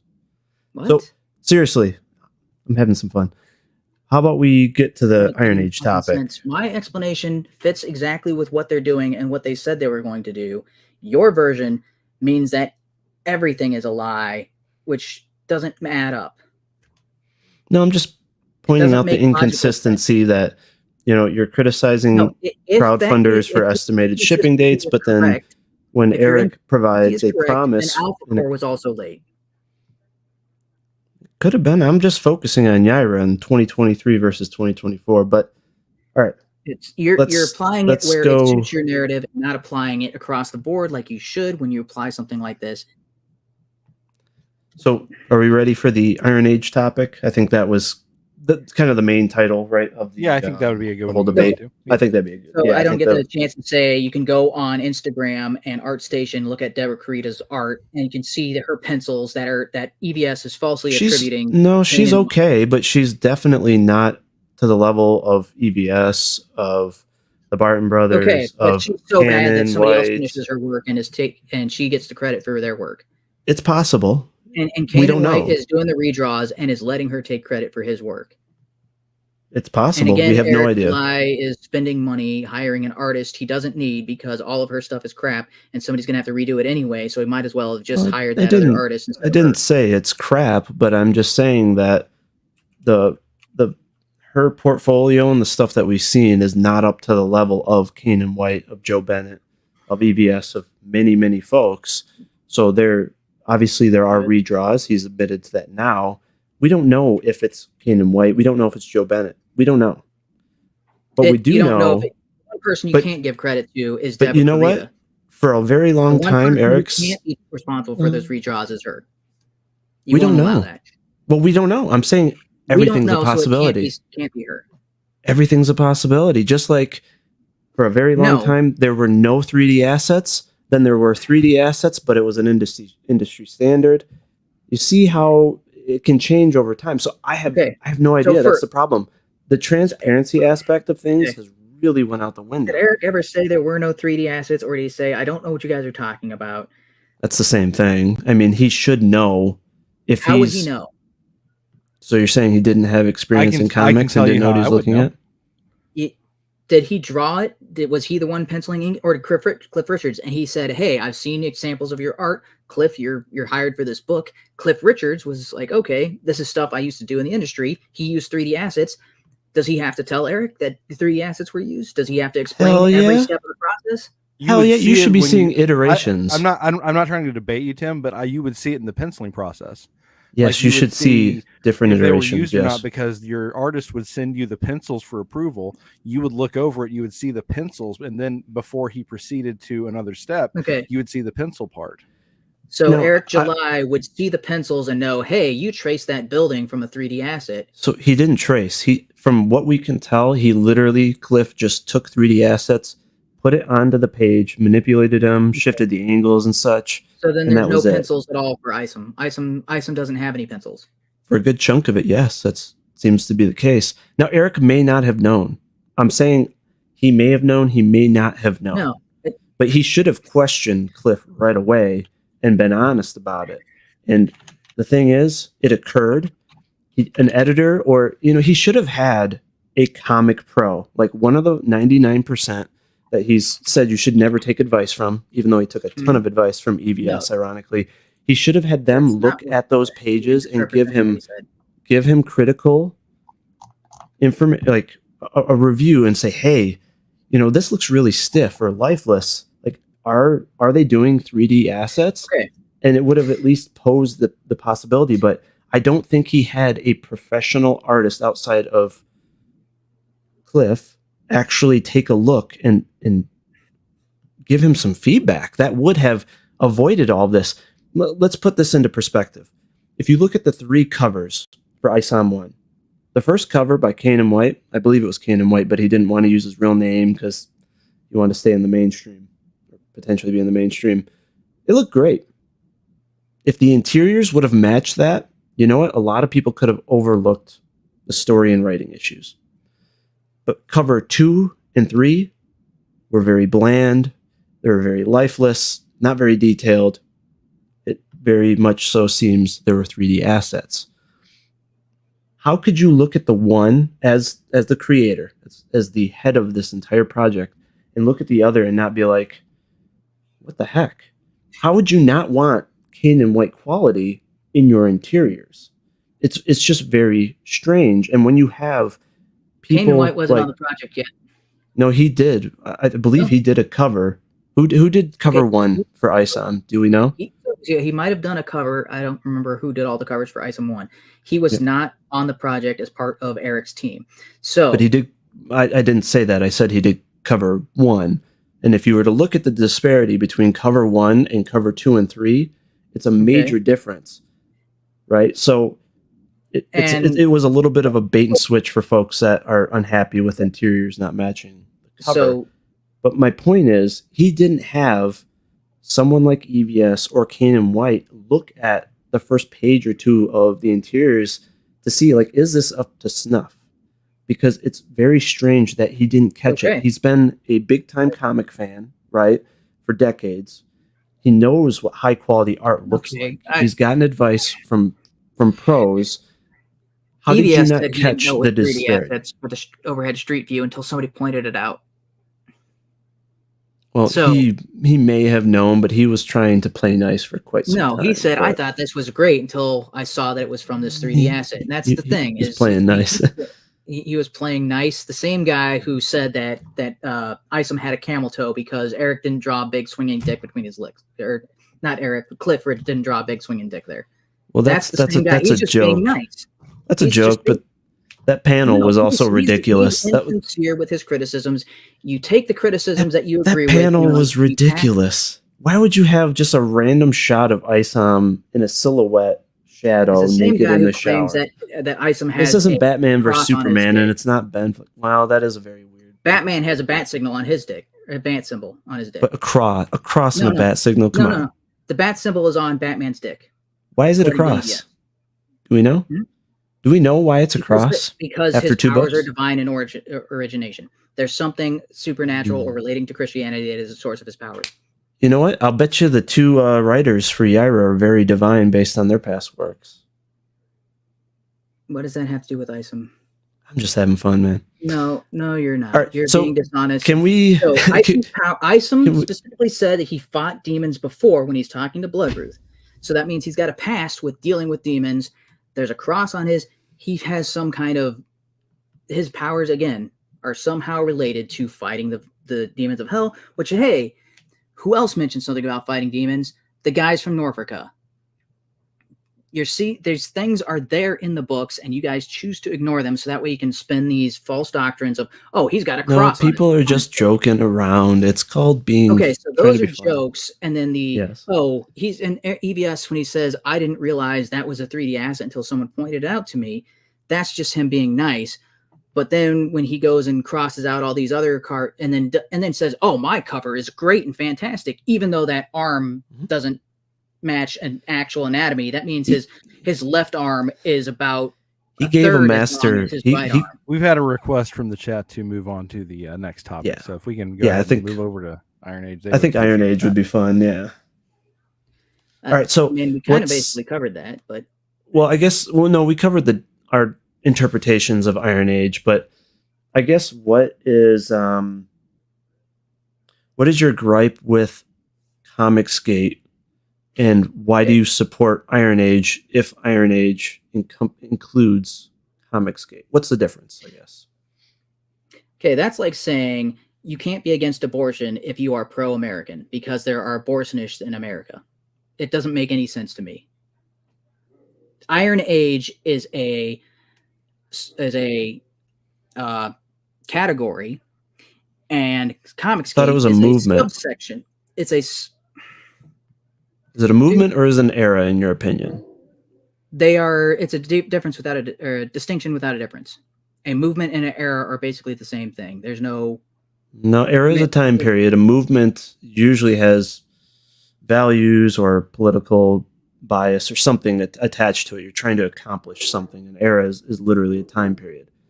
According to Razor Fist and some of the other Iron Age folks, it's an era. They never said it was a time period. It is a classification to describe something, and that could be a movement or a specific set of time. They are identical when you're talking about as the events are ongoing. Like the Renaissance wasn't called the Renaissance as it was going. It's only after the fact, but you're like, hey, Renaissance was a historical time period, but it was also a movement. But they named it after the fact, though, correct? They did name it after the fact, but that doesn't. Okay. All right. So it's a movement. There are other. Christianity is a movement and an era, but there's no specific time frame, and it was named as the movement was going on. It's still ongoing. We are in Christianity, so I don't know if it is a movement and an era. Everything after the death and resurrection of Christ is the era of Christianity. So it is a classification that works as a movement and a time period. And you always want to say that it's only one or the other. And I'd say the only exception I'm saying is other people. No, I'm saying other people within Iron Age are saying it's just a time period. I think Razor Fist and a lot of the other people that are very outspoken about Iron Age. I've seen from Razor Fist. I guess that's something we need. Well, I guess that's what we need some clarification on, because I've seen a lot of folks specifically say it's only a time period. It's not a movement. I've seen others say it's a movement. Others feel like it's a group, like myself. It's not a group. So, group does not qualify. Even though it's a group of people using the hashtag and marketing themselves as such. I mean, every movement is made up of a group of people. Otherwise, it can't be a movement. Yes, a group of people, but not a specific group. When you say group, it implies there's an organization or a structure, or they are. There's no organization in CG. At least I haven't paid my dues to CG in this fiscal year. I didn't know. I didn't have an application. There's no official group. A group is implied unity. There is So no there's no unity in Iron Age? I thought you said it was based off of values, not wanting to adapt to the mainstream mindset, to be fully creative, right? All the things that CG believes in. I mean, CG is a group, obviously, but CG is a definitive group because they've declared themselves. They have a singular purpose. They are organized. They interact with each other. They, as you complain about, they support each other. So they are complain acting about. Sorry, you complain about Rippa and Razor Fist and Shad not supporting CG, and you'd also No, not supporting or not promoting others. Chuck Dixon is also anti-Comicsgate, so he would be somebody that you don't. Chuck Dixon is Comicsgate. No. Yes, he is. Chuck Dixon says he said he didn't want to be a part of it. I don't think so. Maybe I'm confusing him with someone else. Gabe El-Taibbi. Yeah, Gabe and Kanan. Yeah, the ones that are hardcore. Kanan said he didn't want to be a part of it. Doug TenNapel said he didn't want to be a part of it. Mark S. Miller doesn't want to be a part of it. And thankfully, some of them don't, for sure, yeah. Yeah, because the same people who are complaining about the Saska sisters want to encourage homosexuality and the LGBT stuff, and that's why you don't want Mark S. Miller and Doug TenNapel. Huh? Doug TenNapel and Mark S. Miller were ostracized by EVS because of their position on homosexuality. No, that's not why. That's maybe not according to EVS. Doug TenNapel decided to leave Comicsgate, and so did Mike. No, but was it it had nothing. In the comics that talked about that?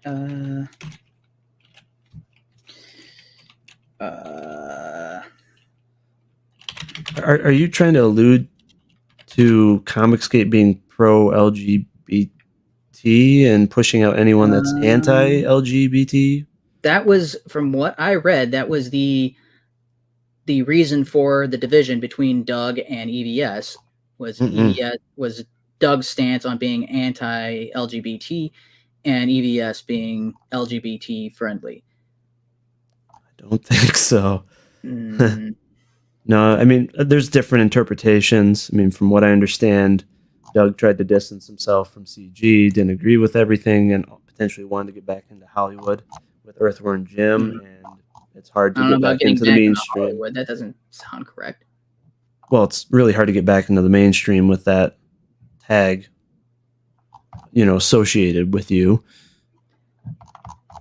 And then the Mike S. Miller stuff, there's a lot of lore behind that and disagreements between those two. But he just decided to leave, and obviously is still making a lot of hubbub around it. But so, all right, back to Iron Age. You said it's a movement, right? So I guess what is your issue with Comicsgate? How is it different from Iron Age, even though it's by your definition part of Iron Age? Comicsgate is technically a part of Iron Age, but what they've been doing over the past year or so is antithetical to what the Iron Age is supposed to be. Okay, how so?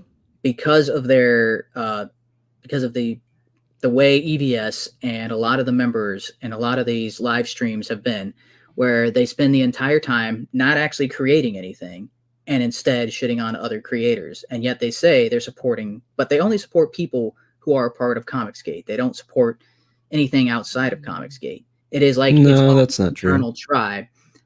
So members that are has EVS said anything about Ghost of the Badlands? Has he been promoting that? Yeah. Actually, he has said very nice things about Ghost of the Badlands. He props up Razor Fist quite a bit. So in his streams. Graphic novel. Well, that is just a disgusting piece of literature as far as I'm concerned. No, I don't think he's going to... Actually, he did a review of the graphic novel. He wasn't a fan...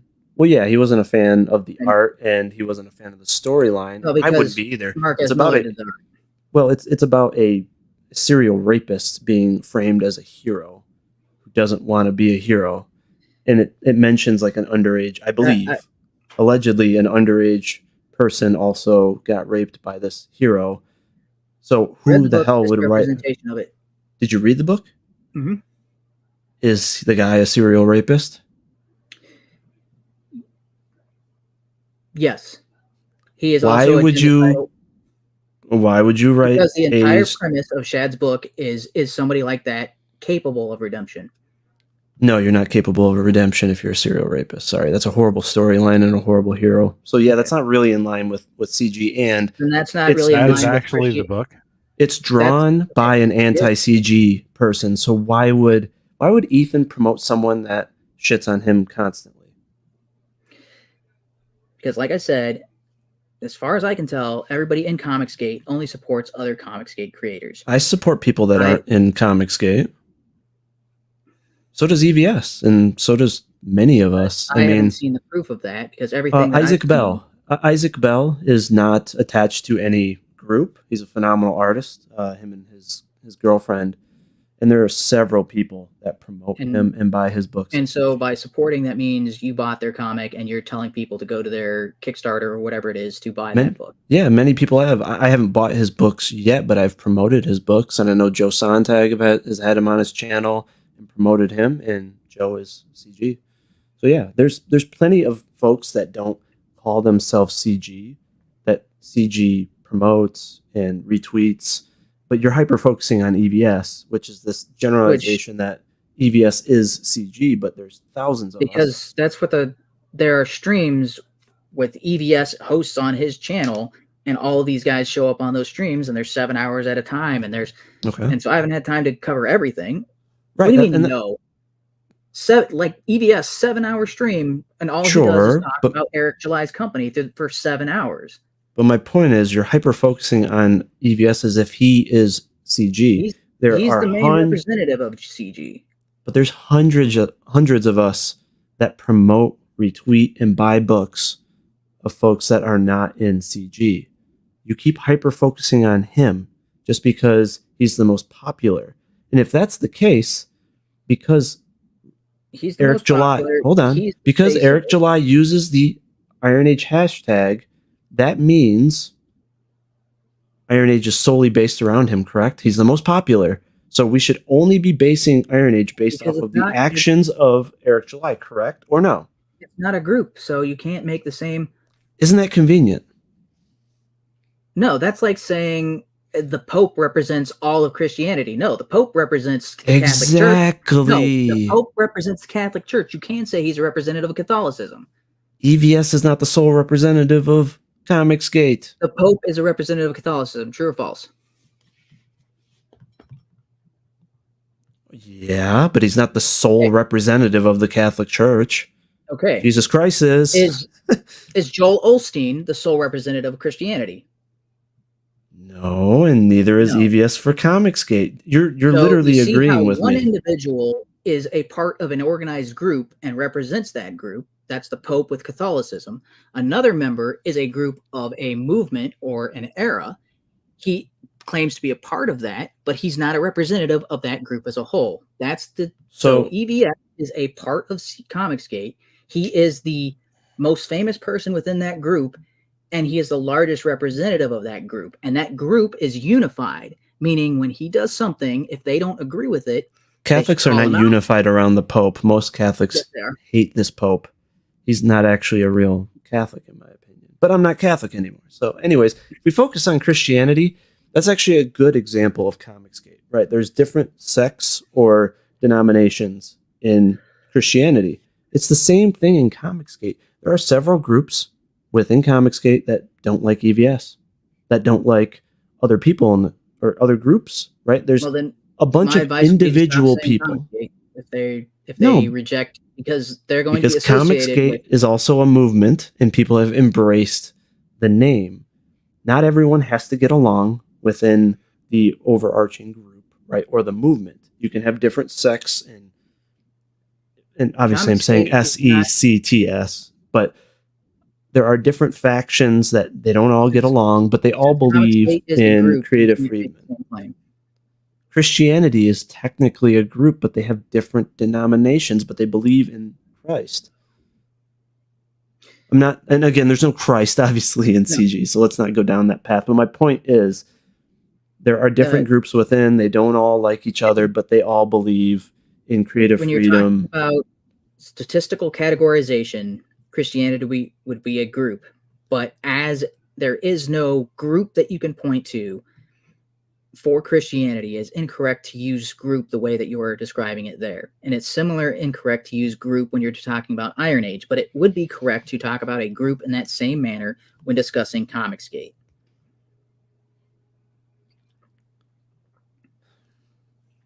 Sorry, I can only think of the phrase word salad right now. And incorrectly, because I just gave you a thesis support for that. And you just reject it because you didn't understand what I said. So I'm saying you're reaching very, very far away from the original intent of this part of the debate.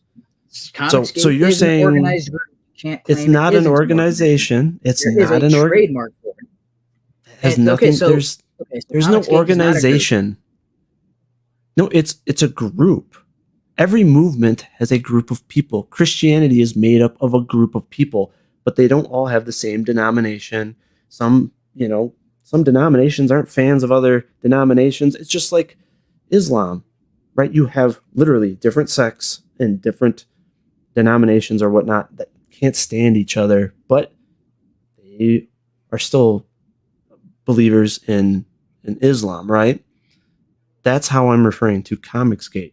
They have the same overall beliefs and values, but that's a good point, Vaughn. But it's not. It can still be a group. It's just not fully unified, if that makes sense, and that doesn't have to be. From what I can tell, Americans are a group. If they're doing regular streams together, they're supporting each other. They're constantly making connections with each other. Whereas Iron Age, that sounds awesome.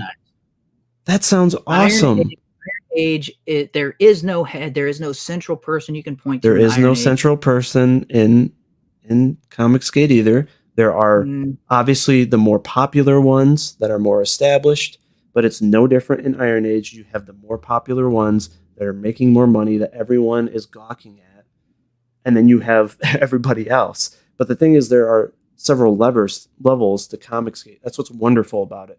You have people on the top echelon that are making a ton of money, right, that are comic book pros. You have people in the middle, right, they're making $50,000 to $100,000. They've worked their ass off. They've gained some following. And then you have folks like me that are near the bottom.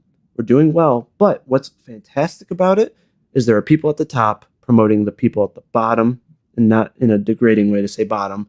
There are people in the bottom that are promoting the top, promoting the middle. Everybody is promoting at different levels, and everyone is benefiting, especially if you have a high quality book. Which sounds like communism to me.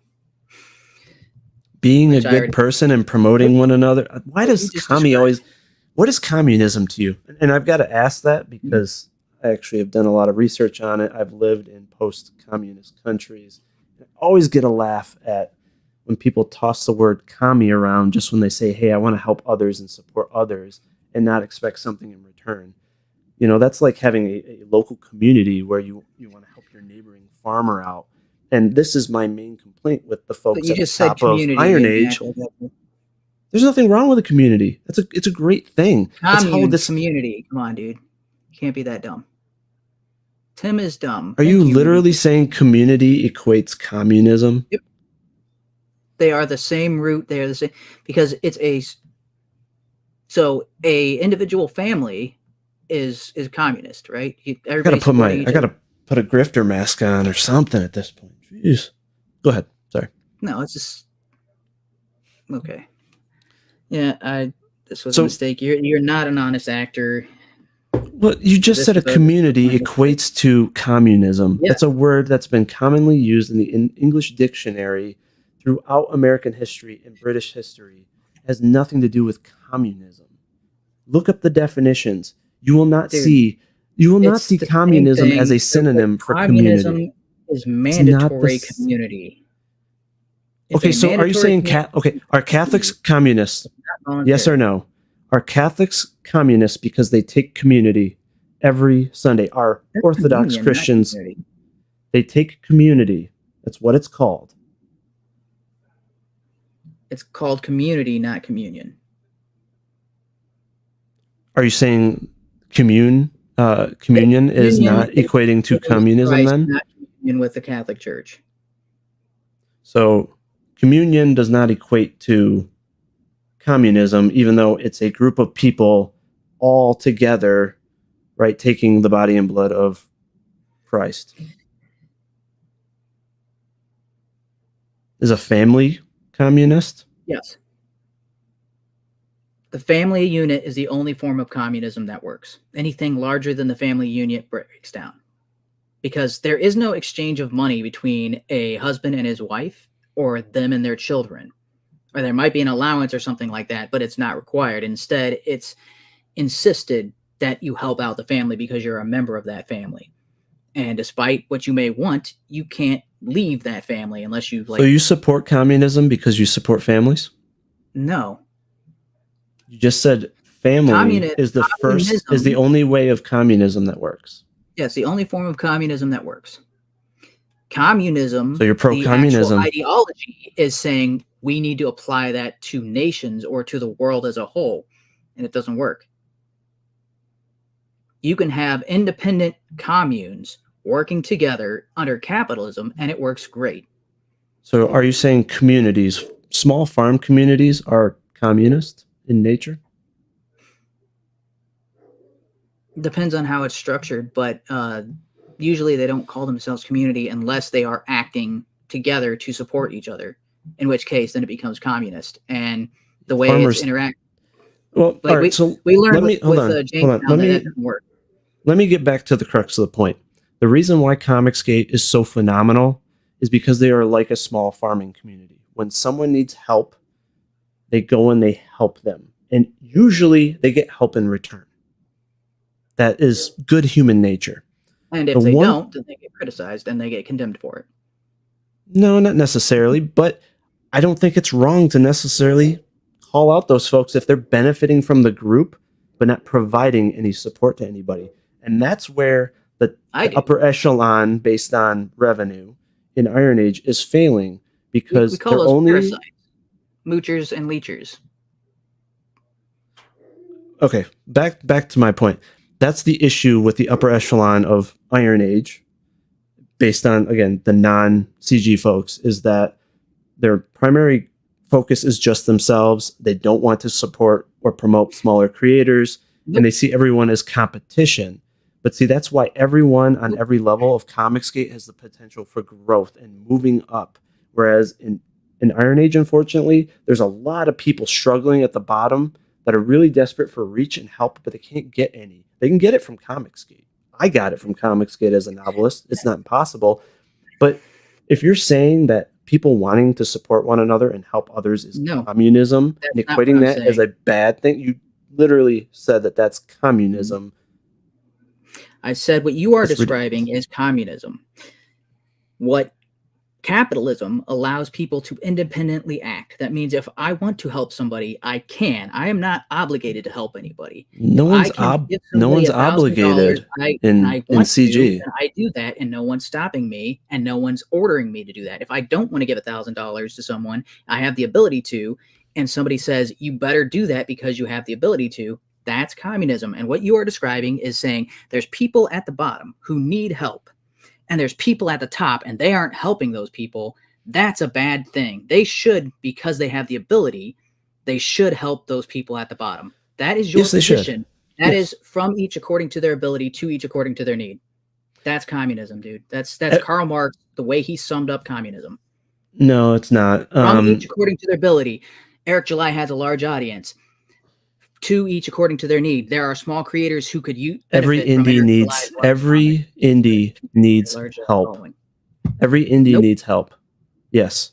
No. Even Eric. Oh yeah, Eric July never received help. He never received help from record labels. He never received help from FNT or anybody or EBS.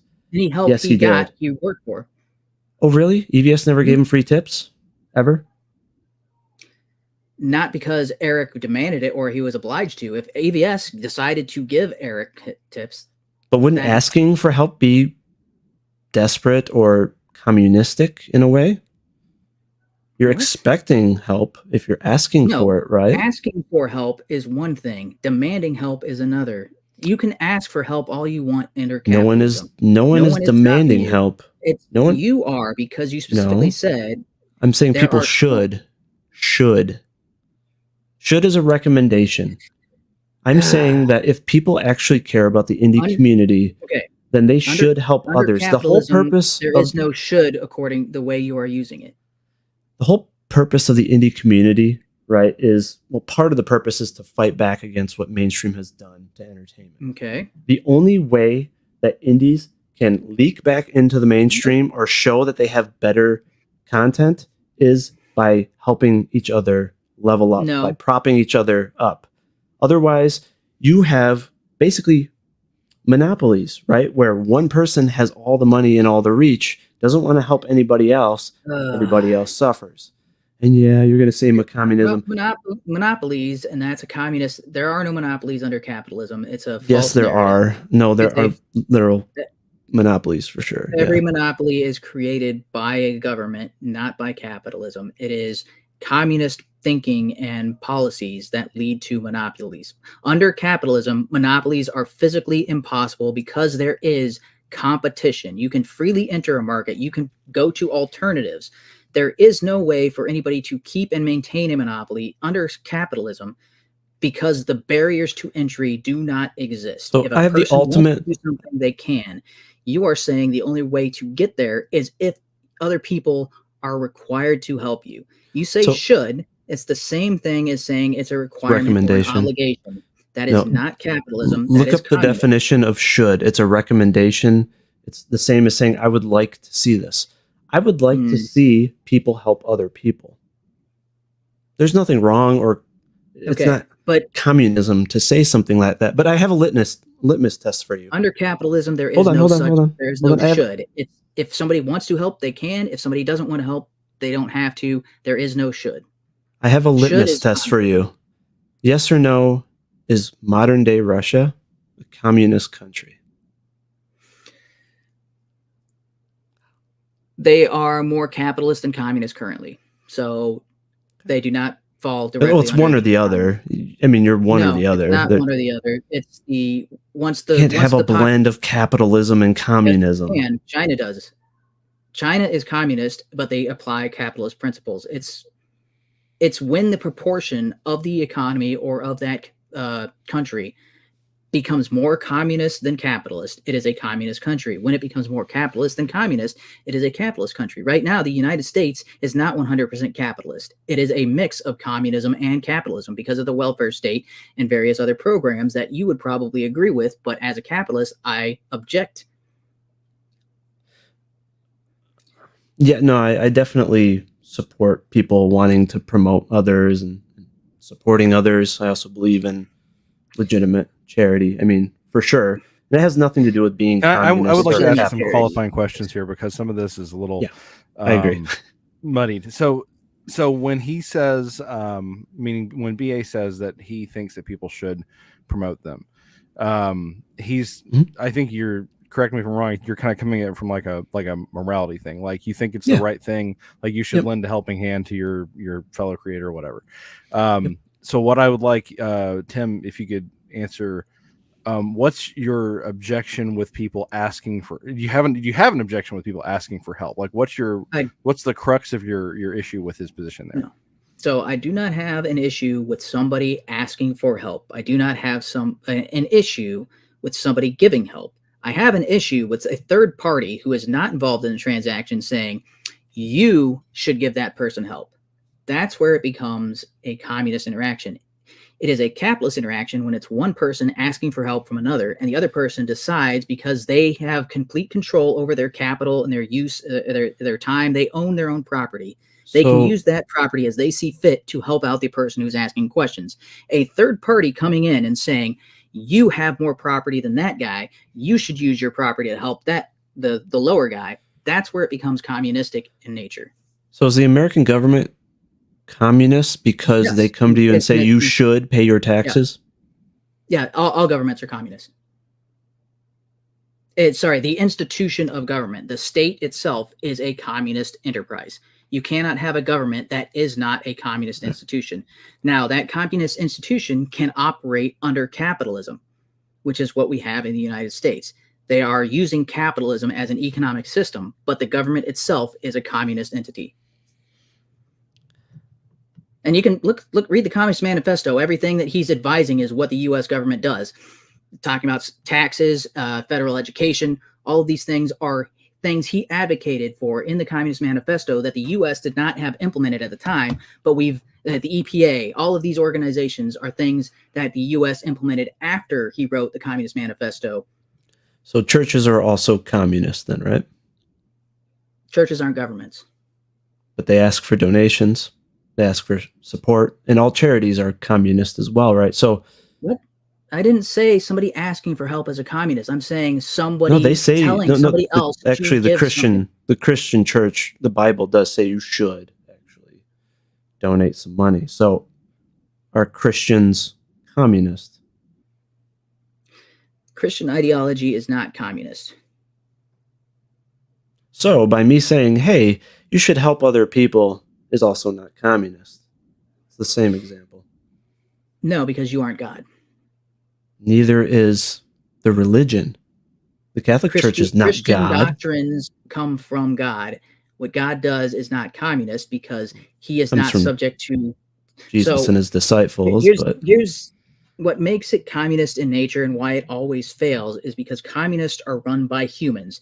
Humans are prone to error. Humans operate according to their own individual needs. And so somebody operating according to their own individual needs, telling somebody that they should help someone else is because they're going to get some kind of, oh, I'm better than thou, or, that sort of thing. Or they're going to get some kind of kickback. The Bible literally says you should help others. Yes, and that is a direct dictate from God, who has no ulterior motive. What so is God a communist? Unavoidable.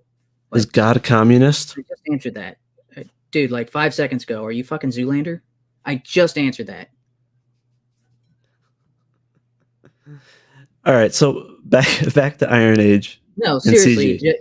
Are you Derek Zoolander? Because I seriously just fucking answered that, and you asked the question in the middle of my answer. Because it's a ridiculous. This whole comparison is ridiculous, and that you straight off into communism, and it's so funny. So many people, whenever somebody says, "Oh, you should help others," hey, let's just be good people, they go right to communism. While all of us are trying to make profit on comic books so that we can be independent, which goes against communism. Because it helps you at somebody else's expense. So it doesn't you gain come at anyone. They don't. They don't lose from it, and most people in CG scratch each other's backs, which is exactly what I'm pointing to. CG believes in helping one another, and it's something that Iron Age can benefit from. How can somebody who makes $3,000 on an Indiegogo campaign help somebody who made $600,000 on an Indiegogo campaign? The amount of help that one person can give to the other is every backer counts. Every backer counts when you're indie. Now, Eric doesn't necessarily care about every backer. He thinks he has this luxury of all of his subscribers and his reach on Twitter. But as we've seen, again, the number of backers has gotten cut over time. So my point is, for real indies, every backer counts. I have brought backers to big creators in CG. Yeah, maybe it's a couple, but you know what? They've brought me tens, if not over 100 backers. You benefit more from the relationship, which is why you advocate for it. Same effort, though. And the bigger I get, the bigger my ability to support others becomes as my reach grows. That could multiply the amount of backers that those big folks get. The problem is you have folks like Eric who aren't even worried about anybody else. Okay. And it is long-term going to damage him. It's very bad from an optic standpoint. Okay. So yes, from an optic standpoint, it's very bad for business. Okay. So according to you, let me just make sure that I understand your position. According to you, Eric July is a liar. Where did I say that? Is Eric July a liar or not? In some cases, I believe he is, yes. Okay. Eric July is a liar. Eric July is a phony. In some cases. Not a real comic I said professional. He's not really a comic professional. No, definitely not. I'm not a comic he's professional. A phony. He's not a real comic fan. He's just interested in money. You're putting words in my mouth like a communist would. I am. Are you a dictator? Are you demanding that I say these things? No, I am asking if these are your positions and allowing you to clarify. I didn't. So yeah, I said sometimes he comes across sometimes Eric he comes July is a across. phony. Eric July is ripping off his audience. Sometimes, yes. I believe so. Eric July overcharges for his books. Oh, for sure. Eric July has a failing business. Possibly. He only cares about money. Seems like it. Doesn't care about the quality of his books. Definitely an ISOM 1 and ISOM 2, but he's starting to listen a bit to EVS and others. Thanks to Doesn't care criticism. about his fans.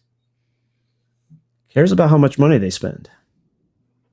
Doesn't care about the Skoskas that are ruining his business with SJW feminism. Yeah, he doesn't seem to care about their political ideology or their past, which is And he not a can't good take move. criticism, right? Definitely cannot take criticism. Absolutely. So why would you want somebody like that supporting anybody? His reach. He can bring people more followers if he really wanted to. He could help Hitler had a grow lot the of reach. entire Would you want community. Would you want Hitler writing good things about you, or like, hey, Are you comparing him to Hitler? I'm saying if he is as you, I just list off a bunch of things that are negative qualities that you don't want a person to be, right? Maybe Hitler's too, but let's say Joe Biden. Like, can we use an example of somebody who's a bad guy? I can't think. Like John Wayne Gacy's not alive. Name somebody completely deplorable that you would not want to be associated with. Okay, David Duke's still alive. David Duke comes out and is like, "Hey, you should buy B.A. Turner's book." I'm not gonna to specify everyone. This is going off into the extreme. Did you not like? I just listed off a series of things that you say Eric July is. Why would you want him to support small businesses like yours if his reputation is that terrible? I mean, he could still bring. I'm saying it doesn't make any sense. You're like, this guy is so bad. He does all of these things wrong, and also he doesn't support little guys. It makes no sense. It'd be like Kamala Harris. She's an idiot. She's driving this country like she's a terrible Democrat. Oh, but she also doesn't support my business. She's not promoting me to her large audience as a vice president. It makes no fucking sense. He could lead people to truly entertaining and high quality books. Why? He is more likely to steer them away because he's a liar. He's a cheat. He's overcharging for his stuff. He's a terrible person. He's got a bad reputation. Oh, but he would be okay if he would just support it, send more people to give you money. That's what that's where I see that's your motivation in all of this. You don't care about the rest of that. All the rest of that doesn't matter. What you care about is if this guy helped me, I would be sucking his dick. If this guy helped me, I would be praising Eric July. If this guy helped me make more money, I wouldn't be bashing Eric July. That's what that tells me, is because it shows your motivation is you making more money, you profiting. That's all you care about. All the rest of that is superfluous. If you watched, well, I think you watched my videos since you comment on all of them, but it's very clear I'm about helping one another and not just myself. You're about what you can get out of it. No. Mm-hmm. Then it wouldn't matter what Eric July does, because Eric July is a terrible person and you don't want his support because his support can only hurt you. It is like a recommendation from David Duke. It is like a recommendation from the worst of the worst. So in my videos, I'm very clearly trying to give people information based on my lessons learned so that their journey is easier. Right? I'm not getting a ton of views from videos talking about my crowdfunding experience or helping them learn about what you get out of it. I'm not getting many views out of trying to help people understand print runs or talking about crowdfunding. I'm doing it because, you know what? If I would have done this 2 years ago without anybody's support, it would have been miserable. I want to help people have an easier journey than I had, because I've learned from this. You should share knowledge with other people in the same space. It's called virtue signaling. You should. No, it's not virtue signaling. Like, I know it's crazy that some people legitimately want to help others, but I am Christian. I am Christian. I do believe in those things. So I actually want to help others. If it ends up helping me as well, that's great, but that's not the sole purpose of doing it. I don't have the reach or the clout to benefit from most of my YouTube videos. Of course, I'm trying to grow, but I promote people in my videos. At the end of almost every video, I promote others You want to know why I promote Vaughn, who's in the chat, why I promote Jimmy Reyes, why I promote Rob Hunter, EVS, all these folks, is because I see them as good people and I want them to succeed, and because I see them helping others. I don't support people that do not help anybody but themselves. That's just a personal preference, but I'm actually trying to grow and help others grow at the same time. It's not a crazy notion at all. So again, it is condemnation for somebody who does not abide by the communist view that they have the ability to help others, so they should. Christianity is not communism, remember? No, I think it's okay to call out people. That is a misrepresentation so bad. You claim to be a Christian. You don't understand the Bible at all if you can make a claim like that. Christianity is not communist because it comes from God. God has no ulterior motive. Communism is bad because of the ulterior motives. Everybody. I don't have an ulterior motive. I'm yes, very you do. I'm very clear. It out and I identified it with my questions and then my. I was very clear. I am trying to grow and I'm also trying to help others grow. If everybody wins, I think that's fantastic because we are trying to prove to the mainstream that their content for the most part is shit. And hey, look, there are good people that are not being accepted by the mainstream. Look at what we can do. All right, super. That's simple. Sal, I don't know if you're Christian or whatever, but God does not require worship. God said, if these people did not speak out for me, the very rocks would cry out. He does not need worship from humans. That is what he wants. He doesn't need it. That is not a motivation because he does not require it. So just like God believes it's good to call out sinners, right? I mean, there's the 10 commandments and everything. In the indie community, I do think it's good to call out when people are lying or doing things that are not for the betterment of indie comics. You call it examples of Eric lying, and I've shown as to the best of my ability that it's not lies, it's you misrepresenting what is going on. And your biggest gripe that I can see that is legitimate, or at least as fair as you can be, all the rest is all nonsense from what I can tell, and it's superficial. And your primary thing is he's not helping me, therefore he's in the wrong. And anybody not helping me or helping, it's not about me. It's about not wanting to help. Motivation. No, it's about not caring about the community and about indies in general. Is what it seems like to me. And that you said is a negative thing. You're talking about it right now as if that is a negative. Yes, it is. Capitalism says that is a neutral position. Okay, think of it in this sense with communism, right? In communism, the government is the only one that benefits, the elites, the oligarchs, right? What? In this sense, Eric is kind of like an oligarch of the Iron Age. He is benefiting from everyone at every level, but none of them are receiving any benefits or anything, or even high quality content. But in Comicsgate, you have EVS, let's say he's, upper echelon, right?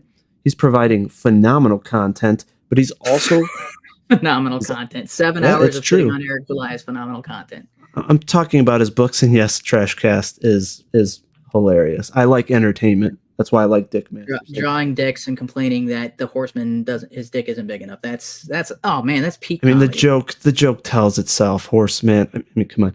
But the point is, he's providing phenomenal books, but at the same time, he's supporting everyone at every level. He's even promoted myself, and I'm a nobody.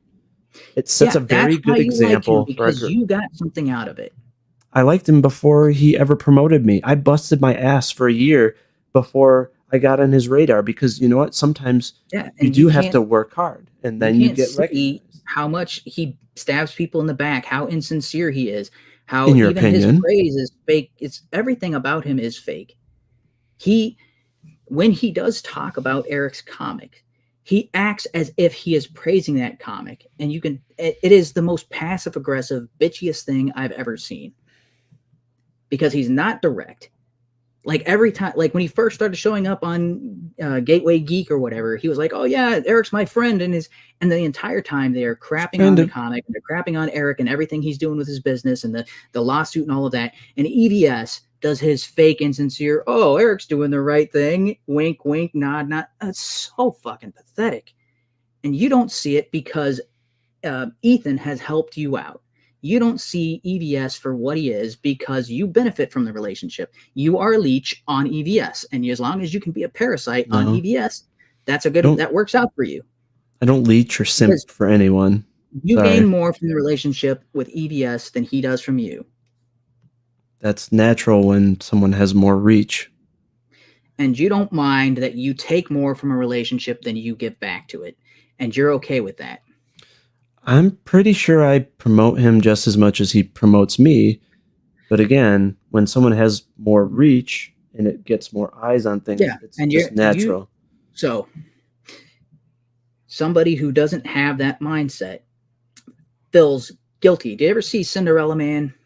I never said all the promotion and support had to be equal. Powerful scenes in cinema is when he has no money and he's destitute and he gets his hat and he goes around the office and you can see the shame in his eyes. Who's destitute in this situation? What are you alluding to? Cinderella Man. Who is destitute in this situation? A last resort to ask for help for him. And he looks into those people's eyes and says, you don't have to give it, and I am going to pay you back. That is what a person who are you referring to? They accept charity as a last resort and are ashamed to take it. You don't seem to have that same level of shame. You are proud that you leech off of other people. What would I be ashamed of?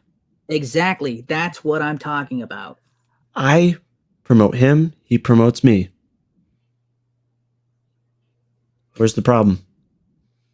Your promotion is to like a handful of people. His promotion is to thousands. You gain a lot more of it, and you're okay with that imbalance. So you're trying to allude that everything has to be equal, which is, again, more of the communist agenda. And the Gibson guy apparently agrees with you. You have no problems being a mooch and being a leech. Anybody who has any what's the word I'm looking for? Not pride, because that's incorrect. So EVS any is sense of self-worth. There we go. That's what I'm looking for. Any sense EVS of self-worth has never asked me. Is ashamed to ask for more than they are able to give back in return. EVS has never asked me to promote him. He's never asked me to defend him. I do that out of my own conscience. So you get way more out of the relationship than he does. Yeah, clout remora. So I never said everyone had to have equal support or equal representation or anything like that. No, I'm saying that I don't think it's good when someone doesn't support anybody but themselves. I'm saying that people should support others to whatever magnitude they can. It's just his money, it's his property. He can do with it what he wants. Whether he chooses to help people, and people can call him out for that. To help anybody, there is no right to call him out unless you are of a communistic mentality. And everybody has the freedom of speech and choice to call that out if they don't agree with it. Vaughn, you're incorrect. I said they can choose what they do to it. So if they choose to keep I can choose to critique it. Greedy person saying they're greedy is the communist that I'm calling out. That's the communism I'm referring to. I can choose to critique their own it. Money and not using it to benefit other people is not greedy. Saying it is communism. It's saying you have things, you should give it to me, or you should give it to Joe, or it's robbing Peter to pay Paul. I never demanded anybody promote me. I've only ever politely asked. Why is it a condemnation and saying he's greedy for keeping his own money? I'm not saying he should give people his money. I'm saying it would be good and that time is property too. It's his life. His life, he should be able to use it however he wants. If he chooses to use that to benefit smaller creators, that's on him. So you sound like a simp, right? To himself, that's fine under capitalism. It's not fine under the mentality of communism, where somebody who has the ability to help out people who are less fortunate or who are in a worse position, I should just switch to talking to Russian. Obligation to do that. What does that matter? It's not like you were ever actually in a communist. It was when did the Berlin Wall fall? 1980s? How old are you? I said I lived in a post-communist country. Yeah. Okay, so you should start talking Russian because that somehow proves your point. The joke. Like I don't know about communism or capitalism because I've only spent years of my life reading Das Kapital, which you've never read, actually analyzing Communist Manifesto. I did a 7-hour stream analyzing the individual sections of the Communist Manifesto, pointing out how he wanted to have a communal concubines. So he was basically wanted to put women into slavery so that way they would have sex with men, because he's like, this is what rich people have concubines. The people who can't afford it should have access to concubines, and which would be forced slavery for women into sexual services. That's what communism. It's all about what can he get out of it. So he's advocating for all these things that sound good on the surface, but when you actually analyze it, every single one of that is because he thinks that would benefit him, and he's trying to convince you to do things that are detrimental to yourself because he benefits. And I see the same thing with what you are talking about is you keep advocating for this position because it helps you. It helps people like you. It helps and you everybody. Are going to benefit. It does not help Eric July to yes, it could. Smaller businesses. It absolutely could. Optics. Go ahead. Okay, my question is just sort of a fun slight shift. We can come back to this. Tim, what was your favorite part of the Yaira live action trailer? Well, it's the fact that it's there at all was not. I mean, I don't think I was alone in. I wasn't expecting live action, and as soon as I saw the title, it's like live action. I'm like, holy crap! They're already to the point where they can actually start doing live action. And I was under the impression originally that the live action might be more expensive than the animation, but the live action was a fraction of the cost. And it, based on what Eric has said and what I've been able to kind of estimate, less than 40K on that, which is pretty impressive what they were able to pull off with that trailer if it's only 40K. Considering CW for the same kind of production, you're talking about 400K minimum. Did you like the story of the trailer? Did it make sense? It's a trailer. You have to give a preview to the story and the plot. I mean, movie trailers literally do that. Not every movie trailer does that. In fact, most of them don't. They give you enough of an idea of what the film is to make you interested. That's the point of a trailer. The worst trailers give you the entire plot. Like The Sixth Sense, they gave away the twist ending, so now you don't need to go watch the movie, or at least the movie is inferior. Same thing with Shutter Island. Pissed me off. The trailer gave away the entire freaking twist, and I could not, it's a really well done film. It suffers because the trailer ruined everything for it. I didn't have that initial surprise. Meanwhile, The Prestige didn't tell you anything. It's just, hey, two rival magicians. Did it explain any of the story? Did it explain why there's a rivalry? No. And when The Prestige hit and that twist hit, it's like, holy crap, it sweeps you off your feet. Inception, similar. People are going into dreams. That's about it. You see a lot of cool action set pieces. You don't know the freaking story based on the trailer for Inception. You don't know the story for Christopher Nolan is a master of his craft. Trailers don't give away the full story. I didn't say it has to give away the full story, but it should give you some information about the story. You see clips of action, and you know that he has a memory issue. And then what did you learn from the Yaira trailer outside of the fact that she sounded like a Scottish man mixed with a Norwegian lesbian? But she was Slavic, but somehow is from Iceland. So, dude, okay, this is not in the trailer, but she's been around for thousands of years, so it's very possible that her dialect is actually Celtic or older. She's from Iceland. What do you mean she's from Iceland? Germanic. He said that later on. He spoiled that. He broke his NDA to himself. Okay. That she's from Iceland, but he also called her Slavic, and the Icelandic language is Germanic. It's not Slavic. But anyways, what did you learn from the trailer? Slavic she maybe is from Iceland. Okay, if you're talking about the guy talking about where she's from, he's like, oh, that's a bit archaic, right? If she is, I'm just saying her accent was absolutely horrible. They paid for a coach and they butchered it. I'm talking about quality. Okay. So what did you learn in The the character Sally trailer? Rodell is not Yaira. That is somebody she is pretending to be at the moment. That character is from Iceland. But who knows where Yaira is actually from? As far as I know, I think she's from another planet or possibly some kind of like deity or something along those lines. In which case, because she's not human and she's been on Earth way longer than. He said that she had an Icelandic accent but was Slavic. I'm pointing out that the two don't align. Yeah. And just that the accent was horrible. It wasn't Icelandic and it was not Slavic. But it was a combination of tens the of two. Thousands of. No, it wasn't. It sounded Scottish. It was a combination. It was horrible. Holy crap, dude! It's like you've never heard. You're taking this like a chomp. Yeah. It was not meant to be a death blow. Yeah, did you not like? It's like you've never heard Dolph Lundgren from Rocky. Was it Rocky 4?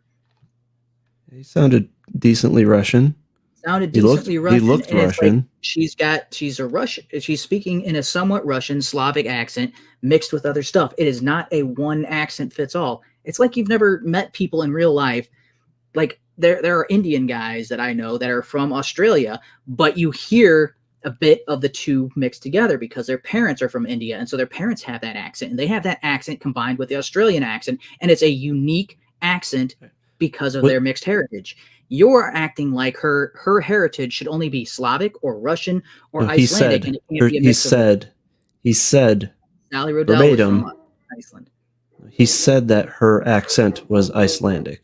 My point is she didn't sound Icelandic. So what did you learn from the Yaira trailer? It's supposed to be an Icelandic accent, then she butchered it, and the other person. It's supposed to be distinctly Icelandic and nothing else. But as far as I can tell, based on is not making up headcanon, this is stuff that you can piece together yourself because she is older than anybody else that they've shown so far, except for maybe the Norfolka guys, because we don't know exactly. I'll let this bring up. Man, what did you learn from the trailer? You have like 5 IQ points to add together to make these comments, because you guys are absolutely retarded. Was there any good acting or storytelling? Or the lady who played Altana, fantastic. Like I was like, man, she looks like the part. The delivery. Did you like her dialogue where she woman-splained to the man and talked down to him? Because that's holy crap, a woman-splain. Really. It seemed very feminist. And Yaira also just pushing that security guard out of the way for no reason. Because you're isolating that as by itself. So what feminists do is all the women characters are good, all the men characters are bad. There is no such thing as a good male character in something that is feminist. They put Was there a men good down. male character in that? I mean, she did put that old man that looked like he had a mop on his head down. Because he is that guy. He is the right? That guy. Yeah, he's that old guy who doesn't understand things. He's that meat guy at work that you always see and you're like, he's like the old guy that you're like, okay, it's time for him to retire. That's his character. That came across in the trailer. Is that not? I'm not on anybody's payroll. Eric couldn't afford me.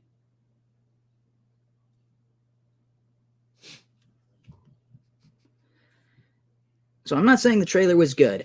I'm saying for what they had for the budget, for the time frame, they could have done a lot better. They could have done a lot better. They could have done a lot better if they spent more time and more money on it. More time and effort. Not more money. More time when it was supposed to be released with the Yaira launch campaign. They did it in December. They had all the time in the world. All they did was fly to Vancouver for a day, probably.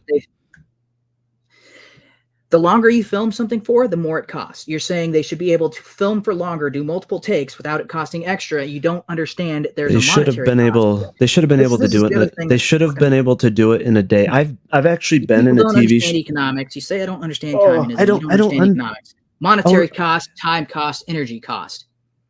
Energy it can be quality. How about real life experience? I've been in a real TV show for a full episode. I was on an entire. What was the budget of it? I was on an entire day's filming. They filmed a 30-minute episode. high quality on Comedy Central in one day. And it costs $40K? It doesn't matter what it costs. We're talking about time Yes, it right does. now. I'm talking about time. They were able to film a 30-minute like actual story in a day. Eric filmed a 2.5-minute trailer in a day. Dude. He Holy had crap. the time. I gotta address that bullshit. Josh is my brother, you fucking asshole. So he could have made a much higher quality production with the money he spent. I'm very confident in that. And he had an entire day if he wanted. His own writers were part of his own team, so he probably didn't have to pay them a ton. People would do that. They hired a friend, it seems to be. Yaira, I don't even think is a legitimate actress, really. The other ones you don't may understand have what a been. casting call is. We don't know if he had a casting call. We don't know which ones were friends. They found her. It's like there are movies where it says introducing, and then it had like Stranger Things. The point is the acting. Millie Bobby Brown, she didn't have any acting credits to her name before Stranger Things. That's why it says introducing. You're saying that they can't do a casting call, find somebody who matches the character. I didn't say that. She did not match the accent. It was horrible. They could have found a legitimate Slavic person anywhere on the street that could have done only horrible based on your interpretation of what she's supposed to sound like. If she's not Russian accents. Dialogue. There are Russian women all over the place that are actresses on the West Coast. That are 6'3" and in Canada and were able to film that day in December. Yeah, everybody's in Vancouver for TV shows. Actually, that is literally the central hub for CW. 6'3" blonde women that are in athletic shape. She doesn't have to be 6'3". Camera angles. I mean, there's many ways to. Rachel's film directors but would be able Alan to. Richardson is close enough, right? So you're saying that there's going to be just so many to choose from, and he happened to choose the worst one for the job. Seems like it. Only if you're fucking retarded. And it seems like the script and the dialogue was not thoroughly thought out either, because it sounded really bad. Taken straight from the book. That's scary then about the book, isn't it? Why? Did you listen to the dialogue in the trailer? Yes. It was horrible. It was horrible because of the accent? Or it's horrible because what she's talking about? The accent, the fact that she just leaps in, the girl's already on the ground, you don't even know why the area is taped off. Like, you have no context to anything. Because it's a fucking trailer. Did you watch the trailer for Deadpool? Do you know why Wolverine is about to stab Deadpool? Oh, it's a shitty trailer. You already know Wolverine exists because there's been a ton of films. I'm not saying he exists. I'm saying they didn't explain why Wolverine is stabbing Deadpool in that. Who's the chick on the ground? Who's the hero? Who's the villain? You have no idea. Her name is on the cover of the book, and I don't know. I don't remember it, but she's. But who's the hero and who's the villain? It's not. Yaira is an anti-hero. I don't know how fucking much we need to explain this to you, retards. Is she? She is an anti-hero. Eric, so you know that the girl with the Christian cross, the girl with the crucifix is a villain then? We don't know. She could be a hero, or she could be a new person who just developed powers and is having, So nobody knows what's going on. Because it's a fucking trailer. How many, how hard is that for you to understand? Well, if it explained everything, then you wouldn't need to see the movie, a trailer for a movie would be you'd see the movie to flesh the whole thing out, but the trailer for the comic book, you read the comic book, so now you get the full story, or at least as much of the story as is in that book. No one knows who Isom. Again, exactly. This was a trailer for people who have already read all the books. That is not how you make a trailer. You need to try to attract new backers. You need to at least give them some sort of hint of who's this guy falling from the sky. Understand that the trailer, you're like, okay, this is some kind of superhero world because they're using superpowers, or she's jumping in there, she's trying to kill somebody with one punch. That's not something that happens in real life. There are special effects. You say, okay, that's the penguin jump. The penguin jump with the Iron Man fingers. The point is, everything in that trailer was horrible, from the dialogue to the lack of any type of story. What was wrong with the dialogue? Because the dialogue was explaining exactly who she is as a character. Adopt or die. What the hell is that referring to? Mhm. Climate change? She works for a bioengineer, dude. It's a bioengineering company. She's talking about. She does? It's a bioengineering company. They said How do you- bioengineering and it's not in anthropology. Isn't that a bit archaic? I don't know if they actually said what Projexis was. It's a bioengineering company. Did they say that in the trailer? Yes.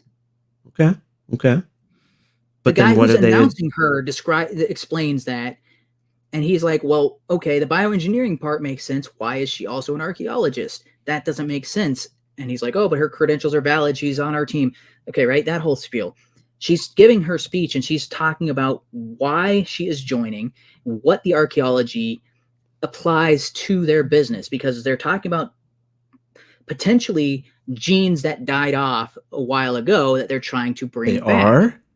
There's no way you would get that from the trailer if you didn't read the book. It's part of her speech. That's what she's talking about, using the past to learn how to do new things. She says adapt or die, that's the rule of the universe, because there are life forms that have died off. But we are looking to the past to develop new technologies for the future. Like, what else is that supposed to mean? It's looking for new technology for what? She doesn't say genes, I don't think. No, that's implied. Everything was implied in that. No, it's something you should be able to figure out on your own. To me, it sounded like she's talking about climate change, for all I know. Adopt or die to climate change. Maybe the whole company is about saving the environment, right? And they're a liberal organization. Doesn't make any fucking sense, dude. You're putting makes any climate sense. change in there. No, it does. If you actually That's my point. You have to guess what's going on. It's not a guess. It's she said this. Why did she say that? And you're like, oh, because, and you make up a whole bunch of crap that has. You said it was an implication. Outlandish.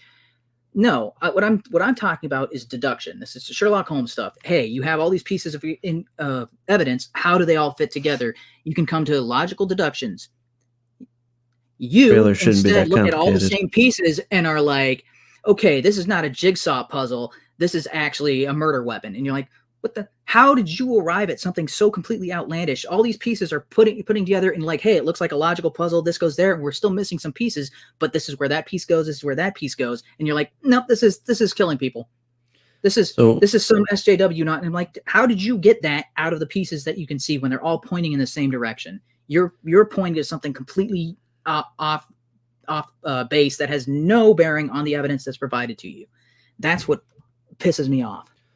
No one that hasn't read all the books would know from the trailer what the company does, what she is referring to, company, if she's a hero, if she's a not or not. They don't need to why she's trying to kill some chick. Preview didn't say whether he was a hero or not because he was an anti-hero. No one would know who Isom is, why he's falling. Nobody knew who Hancock was. He's just, hey, he's some guy who can fly and is strong.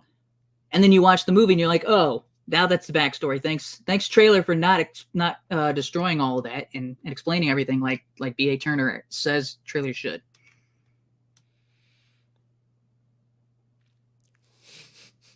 I got you, man. You got me? Yeah. That's hilarious. You got me that you admitted that it's not a very good trailer.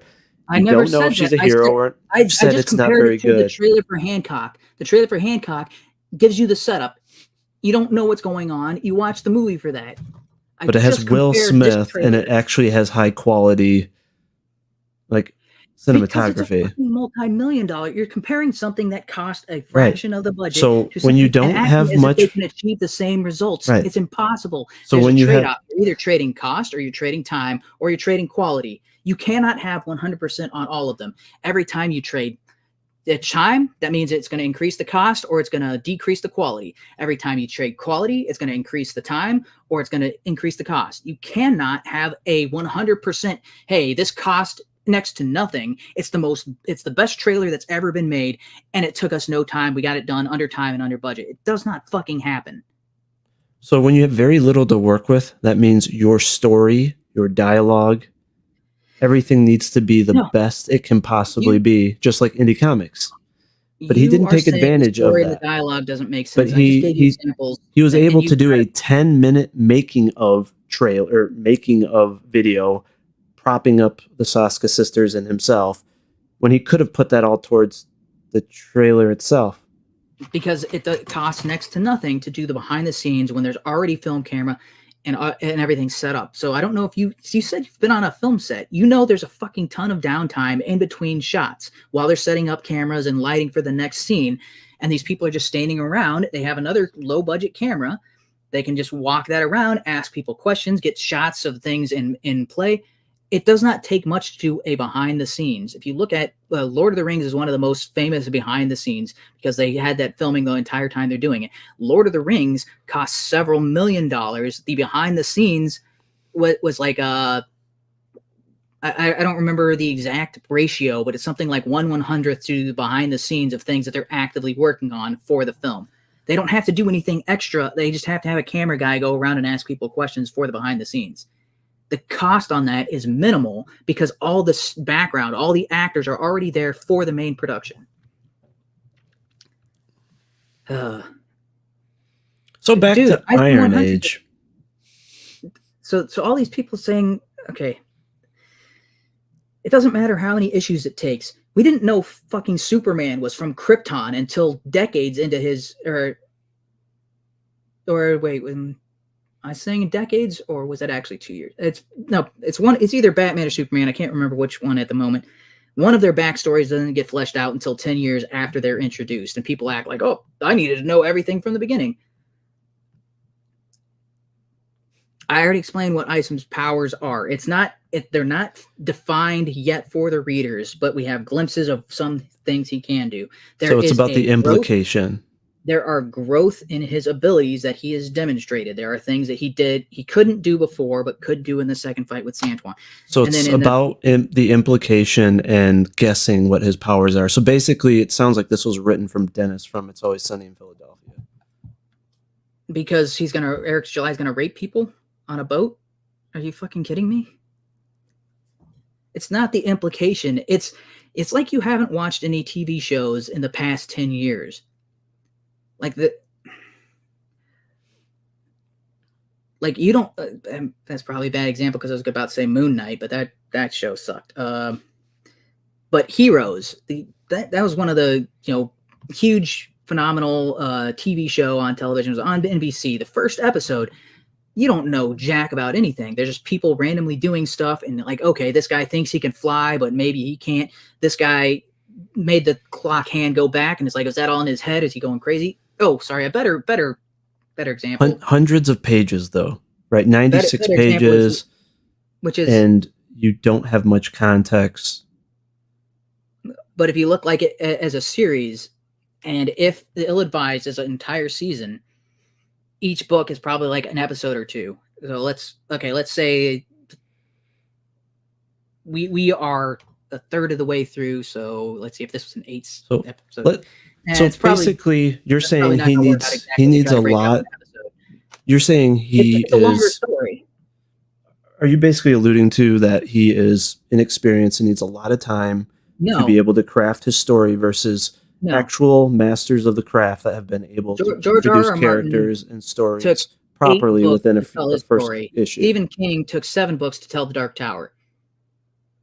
Eric July, who knows what the end game is? Who knows how long it could take to... But you learn nothing in the first book other than he has some strength. And he hates being disrespected. Everything. 96 pages. For the story. You don't learn shit in 96 pages. Because of what you're expecting to learn in those 96 pages. No, based on good comics of the past. Makes the story make sense. In the first episode, the first book where Wolverine was introduced, we didn't know anything about his adamantium skeleton. We're talking about Isom. Yeah, and you're talking about an introduction and a follow-up book. Do you know when we found out about Wolverine's adamantium skeleton? It wasn't in the first 2 issues. The whole Weapon X program was several years after his introduction. And now you're like, oh, you act like these things that you know now about characters that you like and enjoy were always the case. They weren't always the case. You found out very little about these characters, and you learned more about them based on their interactions in the events that they participated in. And as the comics went, you learned more, and you finally got a clear example of their where they fit. The difference is every story to be Spider-Man. No, the difference is all Spider-Man, Wolverine had interesting character designs. There was a lot of intrigue to Okay. the characters, So Yaira and doesn't have an stories, interesting character design. and there was, Isom does. she looks like a Pilates instructor in ISOM 1 That's with not her dress superhero shoes. costume. That's her walking around, and this event happens. We're and she talking gets about involved. ISOM 1. When you're reading ISOM 1, you know nothing about the future. She looks like a Pilates instructor. My point is, those stories have a lot of intrigue. They have exciting character designs, and there are some stakes to the story. There's something that pulls you in. So let me give you an example here. This is where ISOM fails immediately. Okay? Altona calls him and says, "Oh, there's something wrong. I need your help." And what does Isom say to his sister? What do you want? Not like, "Oh my God, is everything okay? I love you." Like, there's no like any love or even heroism in him. Okay. And then when she continues, he's dismissive. He doesn't even care about Jasmine. Why is this my problem? So he doesn't even care about Jasmine. The only thing that convinces him to go into the city to care about a girl is the fact that he doesn't want to upset his mom. You know what? If there were stakes, okay, apply that same to Roger Rabbit. Hold on. If you wanted stakes, apply the same standard to Roger Rabbit. Hold on. I don't give a shit about Roger Rabbit right now. The point is, if you wanted to get some standard, I'm talking about ISOM.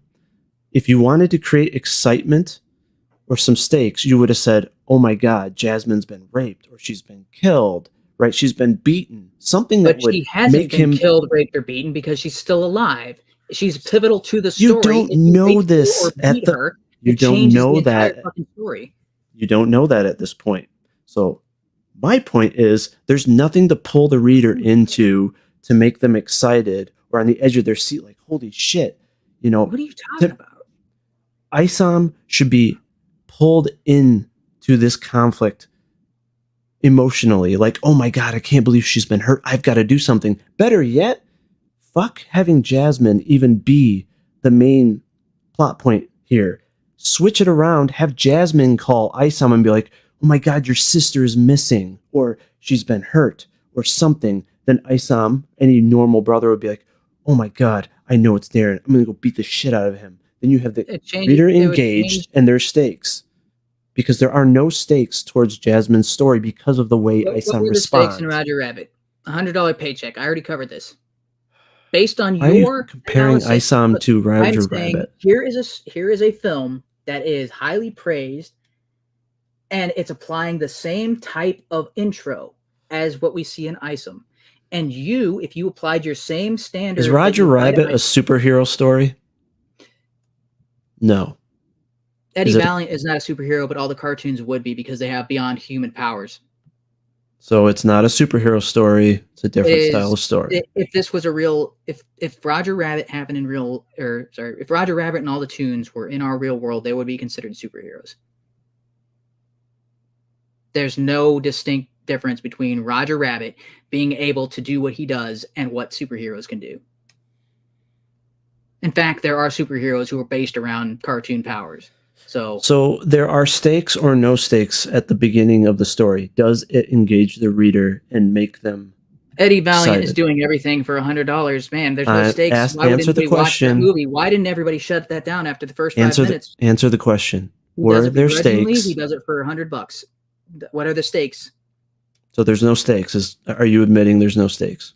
The stakes are low. It's not that there are no stakes. You just don't accept the stakes because you are not applying the same standard that you would apply to every other major form of entertainment, any comic books. You apply one standard to ISOM and to Eric July's book, and you do not apply that standard to your own book. You don't apply that to anything from EVS. You don't apply that to my book has high stakes right off the bat. No, because I need to pull the reader into the story and make them care. It's not that it has high stakes. You can start off with high stakes, but you can also start off with low stakes. There's no stakes throughout the entire story. You say no stakes. It is low stakes, not high stakes. It's okay. So what are the stakes of ISOM 1 at the end of the story? Who is he? Yes, at the end, when he gets his suit, what are the stakes? What does it leave you with? Who is he trying to protect at that point? Is somebody's life in danger? As far as he could tell, based on his interaction with Jasmine at the end, he said she's okay, she's not in immediate danger, but how does he know that? She didn't tell him anything. He's just assuming. What a horrible character. Yeah. How is that a horrible character? He's saying based on what he could tell, how is he supposed to know things he doesn't know?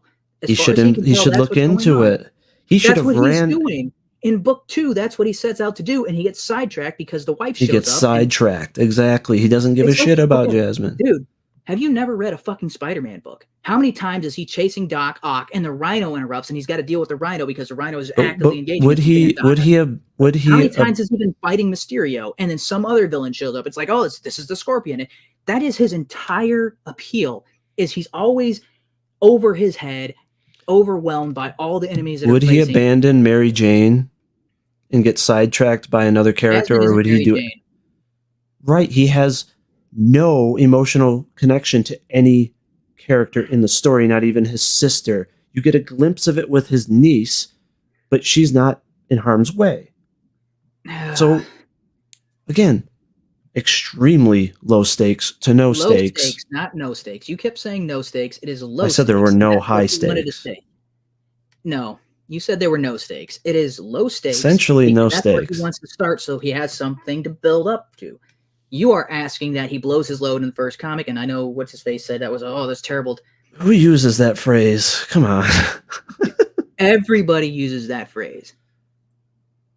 It is the don't put everything you have into the first thing because you need somewhere to build up to. This is why the Matrix 2 and 3 failed, because they put everything they had in Matrix 1.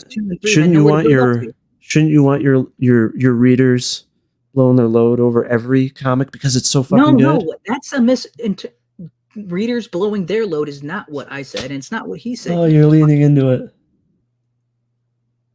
Because you're fake and dishonest. You pretend it's a joke. You are deliberately misinterpreting what is being said. And I brought that up because I wanted to address that from your fucking video where you fucking said that. You misrepresented it. That is not what that expression means. Blow your load is not talking about. Why are you talking about the definition of that? Jesus Christ, that's disgusting. Terminology. Your entire clip, fucking idiot. It originated in the Wild West, not fucking porn. We don't live in the Wild West anymore. I didn't say we did, you fucking idiot. Holy crap, what is your IQ, like 65? Like, was it room temperature before you started the syphilis with EVS? What the hell is going on, man? I'm alleging that you're having gay sex with him and he gave you syphilis. If you don't understand, syphilis rots away and eats your brain. That's why I'm saying your IQ is lower than it was previously, and it's embarrassingly low right now. Holy crap. Well, we don't have to live in the Wild West to use expressions that originated from them. I'm saying it arrived from guns, not from pornographic or whatever you're trying to explain. So this has been fun, but since we're obviously going into personal attacks and all of that, I do actually have to leave. I've got to help put my kiddo to sleep, and I don't really want to talk about gross catchphrases. So it's a gun terminology. But I do explain that, you idiot. I do applaud you for gun terminology. I do applaud you for taking up the debate. So thank you, and thanks Frost for holding this. I hope everyone had fun and didn't take it too seriously. Thank you, everybody. So just like I say in my videos, don't take everything too seriously. Have some fun, and no one should get that upset by no one should get upset over crazy over opinions. No one should get upset over lies. Okay. Lies and misrepresentation, man. That's all you have. I thought you might have been different, but you are exactly the same as all those people. It's like I was hoping that you were just misinformed and weren't critically thinking enough to understand, but now I see you are a dishonest actor. You have no good faith in you. You're incapable of it. All right. Well, thanks everybody, and thank you, J-Bod. Hope everyone had a good time. So thank you, BA. Appreciate it, buddy. You have a good one. All right. Good night, everybody. Yeah, you're gonna let him call you a chump like that? Yes. Okay, we are live. This is not at all how I wanted the stream to start. I apologize.